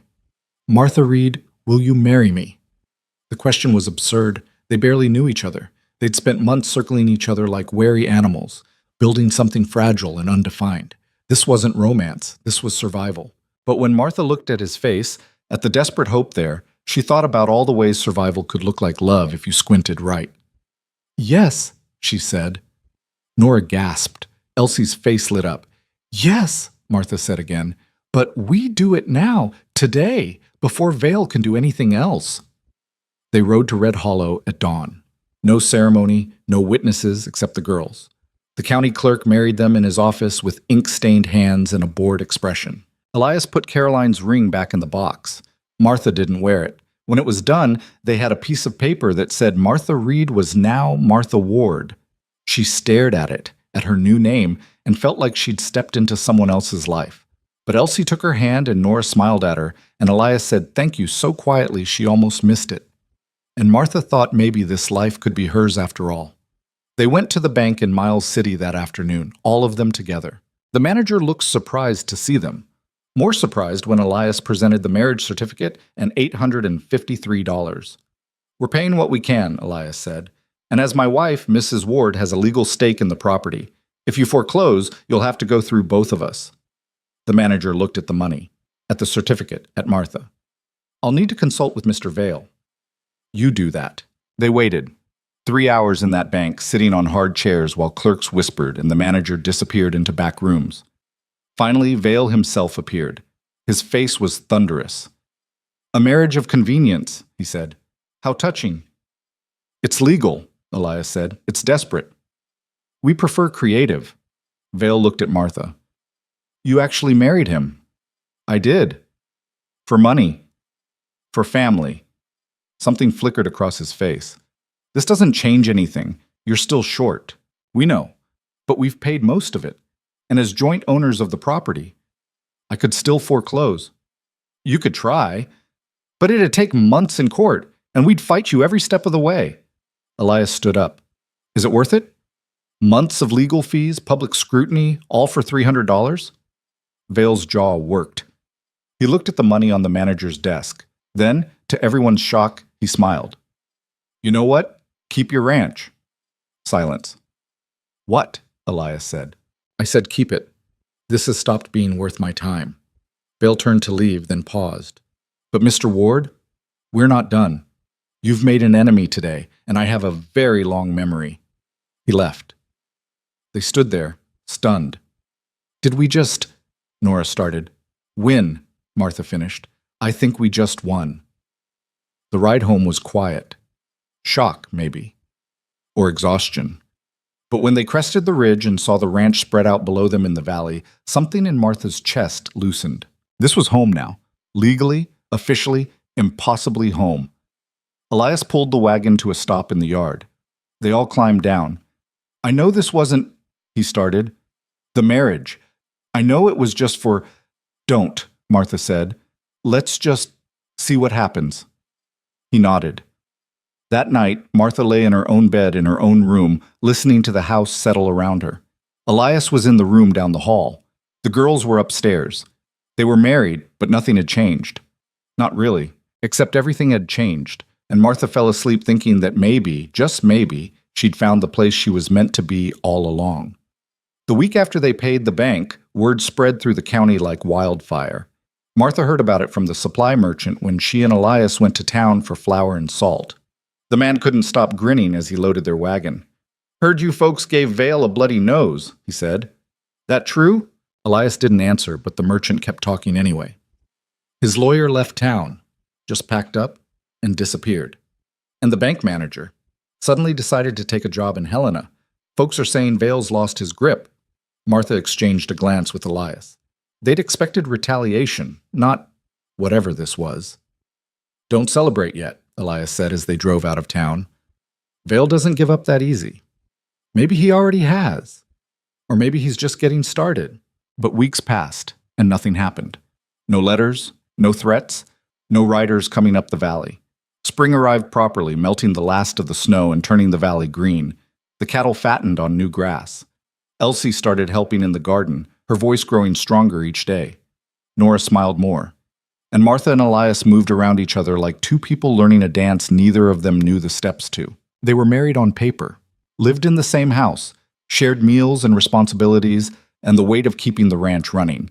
But they slept in separate rooms, spoke carefully to each other, maintained the fiction that this was still just an arrangement. Until one night in late April when Elias knocked on Martha's bedroom door. She opened it in her nightgown, her hair down. Something wrong? No, He stopped, started again. Can we talk? They went down to the kitchen. Martha made coffee while Elias sat at the table, his hands clasped in front of him. I don't know how to do this, he said finally. Do what? This. Us. Be married to someone who isn't Caroline. Martha poured the coffee, sat down across from him. I don't know how to be married to someone who isn't Samuel, but we are. Yes. And I don't... Elias rubbed his face. I don't know what you want from me, what this is supposed to be. Martha wrapped her hands around her cup. The heat felt good against her palms. What do you want it to be? I don't know. At first it was just practical, protection for the ranch, but now... He looked at her. Now I find myself thinking about you when I'm in the barn, wondering what you're doing, if you're all right. And I don't know if that's just gratitude or something more. Martha's heart was beating too fast. Elias, you don't have to say anything. I just needed you to know that I'm trying, to figure this out, to be a real husband instead of just, I think about you too, Martha interrupted. When I'm cooking, when I'm mending clothes. I think about your hands and how gentle they are with the horses. I think about your voice when you're talking to the girls. I think about what it would be like if this was real. It is real. We're married. You know what I mean.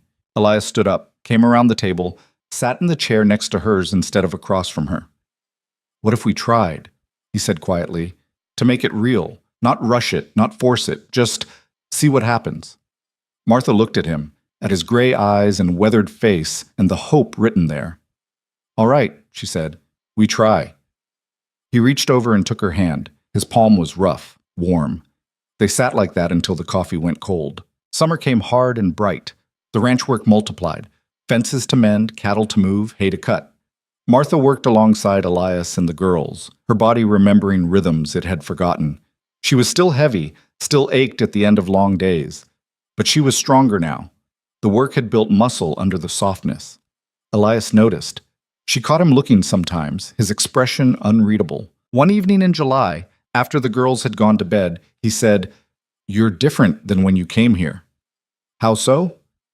Steadier? Like you've found your footing. Maybe I have. It suits you. She didn't know what to say to that, so she just smiled. That night, for the first time, Elias kissed her. Not passionately. They weren't there yet. Just a soft press of lips, tentative and searching. When he pulled back, Martha's eyes were wet. Sorry, he said. I didn't mean to. Don't apologize, I'm just. She wiped her eyes. It's been a long time since anyone kissed me like they meant it. I meant it. I know. They didn't rush, didn't push, but slowly, carefully, the space between them began to close. In August, Nora started teaching Elsie to read using an old primer they'd found in the attic. Martha would watch them at the kitchen table, Nora's patient voice guiding her sister through words, and feel something swell in her chest. You're good with her, she told Nora one afternoon. I should have been doing this all along, teaching her things, but I was too angry.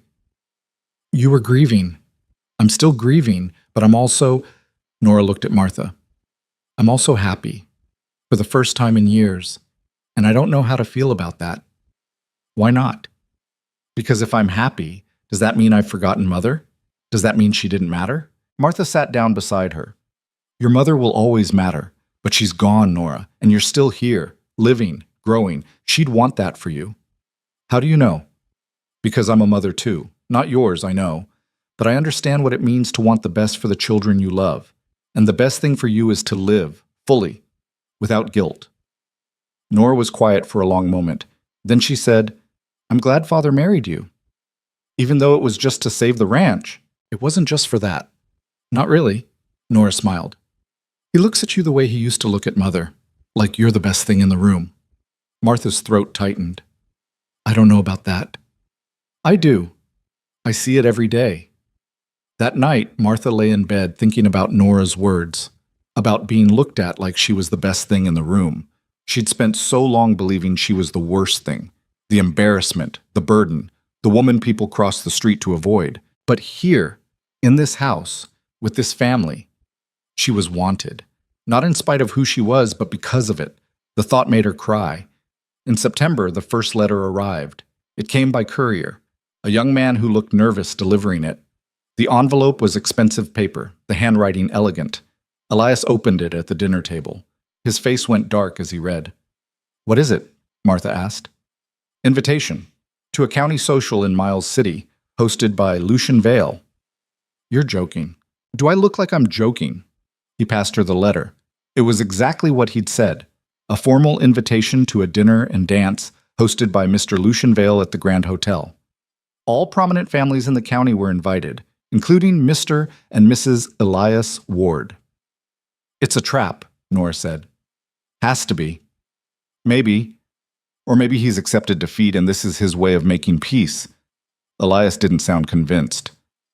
We shouldn't go, Martha said. If we don't, it looks like we're afraid of him. Aren't we? Maybe. But I'm tired of letting him control our lives. Elias looked at her. What do you think? Martha thought about Red Hollow, about walking through town with her head down, trying to be invisible, about the courthouse and Ruth Garrett's vicious words. I think we go, she said, together, and we show him we're not afraid anymore. The social was in 2 weeks. Martha had nothing to wear. Her 2 dresses were work clothes, worn and patched. But Nora remembered her mother's trunk in the attic. Mother was bigger than most women, she said. Not as big as you, but close. Maybe we can alter something. They spent 3 days going through Caroline's clothes. Finally, they found a dress that might work. Deep blue silk with black trim, elegant but not showy. Martha tried it on. It was tight across the bust and hips, but Nora was clever with a needle. She let out seams, adjusted the waist, added panels of matching fabric she found in the trunk. When it was done, Martha looked at herself in the mirror and barely recognized what she saw. She looked like someone's wife, like someone who mattered. You're beautiful, Elsie said quietly. Martha's eyes burned. Thank you, sweetheart. The night of the social, they rode to Miles City in the wagon. Elias wore his only suit, cleaned and pressed. Martha wore Caroline's altered dress and tried not to think about how everyone would stare. The Grand Hotel was the finest building in Miles City, 3 stories of red brick with a ballroom that could hold 200 people. Carriages lined the street, Well-dressed couples streamed through the doors. Martha's stomach churned. "We can still leave," Elias said. "No, we're here. We're going in." They entered together. The ballroom was stunning. Crystal chandeliers, polished floors, tables laden with food, and people. So many people, all dressed in their finest, all turning to stare as Martha and Elias appeared in the doorway. The whispers started immediately. "Is that Martha Reed? I heard she married Ward. Desperation makes people do strange things. Look at the size of her in that dress." Martha's face burned. She wanted to run, wanted to disappear, but Elias took her arm. "Head up. You belong here as much as any of them." They moved into the crowd. People parted around them like water around a stone. And then Vale was there. He looked immaculate in a black suit, his hair perfectly arranged. His smile was all teeth.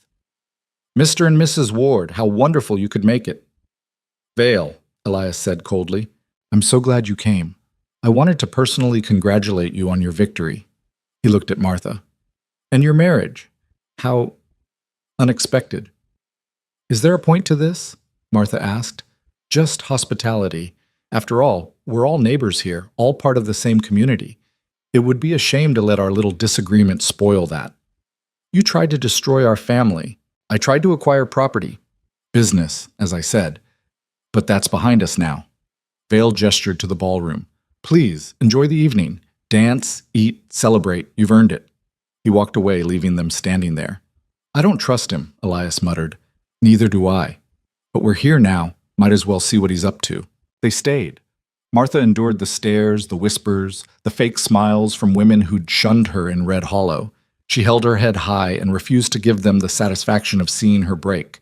And then, halfway through the evening, Vale stood up and called for everyone's attention. "Ladies and gentlemen, if I could have a moment of your time." The room quieted. All eyes turned to him. "I want to take this opportunity to address some unpleasantness that occurred earlier this year. As many of you know, I was involved in a legal dispute with Mr. Elias Ward over his ranch property." Martha's blood ran cold. "I want to publicly acknowledge that I was in the wrong," Vale continued. "I allowed business interests to cloud my judgment, and I acted in ways that were harmful to a good family. For that, I apologize." Stunned silence. "Furthermore," Vale said, "I want to announce that I'm donating $10,000 to the county to establish a fund for struggling ranchers and farmers. No one should face foreclosure without having every possible avenue for assistance explored first." Applause rippled through the room. Martha stared. This couldn't be real. Vale didn't apologize, didn't give money away without expecting something in return. "And finally," Vale said, looking directly at Martha and Elias, "I want to toast Mr. and Mrs. Ward to their perseverance, their love for their family, and their unwillingness to give up even when the odds were against them. They're an example to us all." He raised his glass. The room followed suit. "To the Wards." "To the Wards!" the crowd echoed. Elias and Martha stood frozen as 200 people toasted them. When the applause died down, Vale came over. "I meant every word," he said quietly. "You taught me something, Mr. Ward, about what matters, about what's worth fighting for." He looked at Martha. "And you, Mrs. Ward. You showed me that strength comes in forms I wasn't wise enough to recognize." "Why are you doing this?" Martha asked. "Because I'm tired. Tired of fighting. Tired of being the villain." Vale's smile was sad. "Sometimes losing teaches you more than winning ever could." He walked away. Martha and Elias looked at each other. "Did that just happen?" she asked. "I think so." "Do we believe it?" "I don't know, but right now I don't care." Elias held out his hand. "Dance with me." "I don't know how." "Neither do I. We'll figure it out." They moved on to the dance floor. The music started. A waltz, slow and sweet. Elias put his hand on her waist. Martha put hers on his shoulder. They moved clumsily, stepping on each other's feet, completely out of rhythm with the music. And Martha laughed, actually laughed, for the first time in years. "We're terrible at this," she said. "Absolutely awful. People are staring. Let them." They danced until the song ended, and when they walked off the floor, people were smiling instead of whispering. It was the strangest thing Martha had ever experienced. The seasons turned. Fall came, then winter again. The ranch survived a brutal January, lost 2 cattle to wolves, fixed the barn roof when it collapsed under heavy snow. Vale kept his word. The fund he'd established helped 3 families avoid foreclosure. His lawyer never came back to town. And gradually the county stopped talking about the great battle between Vale and the Wards. Martha and Elias stopped sleeping in separate rooms. It happened gradually, a pattern of him falling asleep in her room after talking late into the night, or her waking up in his bed after they'd stayed up watching a storm. One morning, Nora found them asleep together and just smiled. "About time," she said. Elsie had started reading aloud every evening. She loved old stories, fairy tales. Her voice was still quiet, still uncertain, but it was there. "Once upon a time," she read one night, "there was a woman who everyone said was too different to ever be loved." Martha looked up from her mending. "What story is that?" Elsie showed her the book. It was one Martha had never seen, old, handmade, the pages covered in careful handwriting, Caroline's handwriting. "Mother wrote stories," Nora said quietly. "For us." She never finished most of them. Martha looked at the page Elsie was reading, the story of a woman who was too tall, too loud, too much of everything, who found a family that loved her anyway. "Your mother knew," Martha said. "Knew what? That the people who seem too different, too difficult, too much, those are often the ones worth keeping." 2 years later, Nora left for teaching school in Helena. She wrote every week long letters full of ideas and dreams and plans to come back and start a school in the county. Elsie grew tall and strong, her voice confident now. She helped run the ranch, worked beside her father and Martha like she'd been born to it. And Martha and Elias grew into their marriage. Not perfectly. They still fought about money and work and how to fix the eternal problems of ranch life. But they grew together, 2 broken people who'd somehow made something whole. One evening, 5 years after the hearing, they sat on the porch watching the sunset. "You ever regret it?" Elias asked. "Coming here? Marrying me?" Martha thought about Red Hollow, about the woman who'd collapsed in the snow, convinced she had nothing left to live for. "No," she said. "Not once." Even though it was hard? Because it was hard, easy things never saved anyone. Elias took her hand. "I love you." It was the first time he'd said it, the first time either of them had. Martha's throat closed. "I love you too." They sat in silence, watching the light fade over the mountains. The years continued to pass. More winters, more springs. The ranch prospered, then struggled, then prospered again. Elsie grew into a young woman who could shoe a horse and balance a ledger and read poetry with equal skill. Nora came back with her teaching certificate and started a school in Red Hollow, teaching children whose parents had once mocked Martha. Vale died in his sleep when Martha was 53. She went to the funeral, stood in the back. She didn't cry for him, but she didn't hate him either. He'd been a man like any other, capable of cruelty, capable of change. Ruth Garrett and Susan Miller both tried to apologize to Martha over the years. She accepted their words but kept her distance. Some wounds heal, but that doesn't mean you have to let the people who caused them back into your life. When Martha was 67, Elias got sick. Something in his lungs, the doctor said. Same thing that had killed Samuel in the end.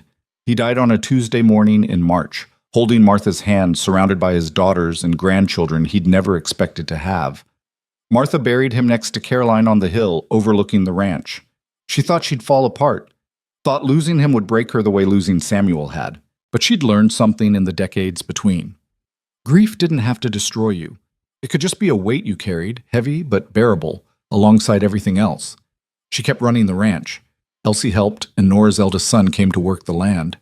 The Ward family grew and spread, roots going deep into that mountain valley. And Martha lived. Fully, fiercely, until her body finally gave out 23 years after Elias died. She died in the kitchen she'd spent decades working in. Died surrounded by children and grandchildren and great-grandchildren who'd all heard the stories about how she'd come to the ranch with nothing and saved everything. They buried her next to Elias and Caroline, 3 stones in a row on that hillside. Martha's was simple, just her name and dates and one line she'd requested before she died. She was the one who stayed. The valley mourned her, not just the family, but the whole county. Even people who'd never met her came to pay respects to the woman who'd survived everything and refused to quit. Because that's what Martha's life had taught them all. That the world will try to break you. Will tell you you're too much or not enough. Will throw you away like you don't matter. But you can survive it. You can find people who see your worth. You can build something beautiful out of the wreckage. You just have to be stubborn enough to stay. Years later, when Elsie was old and her own children were grown, she'd tell them about Martha, about the woman who'd come to their ranch when Elsie was too broken to speak. "She saved us," Elsie would say, "not because she was perfect, not because she had all the answers, but because when everyone else walked away, she stayed. And staying, even when it's hard, even when it hurts, that's the bravest thing anyone can do." And somewhere in that mountain valley, in the house Martha had helped build into a home, in the family she'd helped save, her story lived on. Not as a fairy tale with a perfect ending, but as something better, something real. A reminder that the people the world throws away are often the ones strong enough to save it.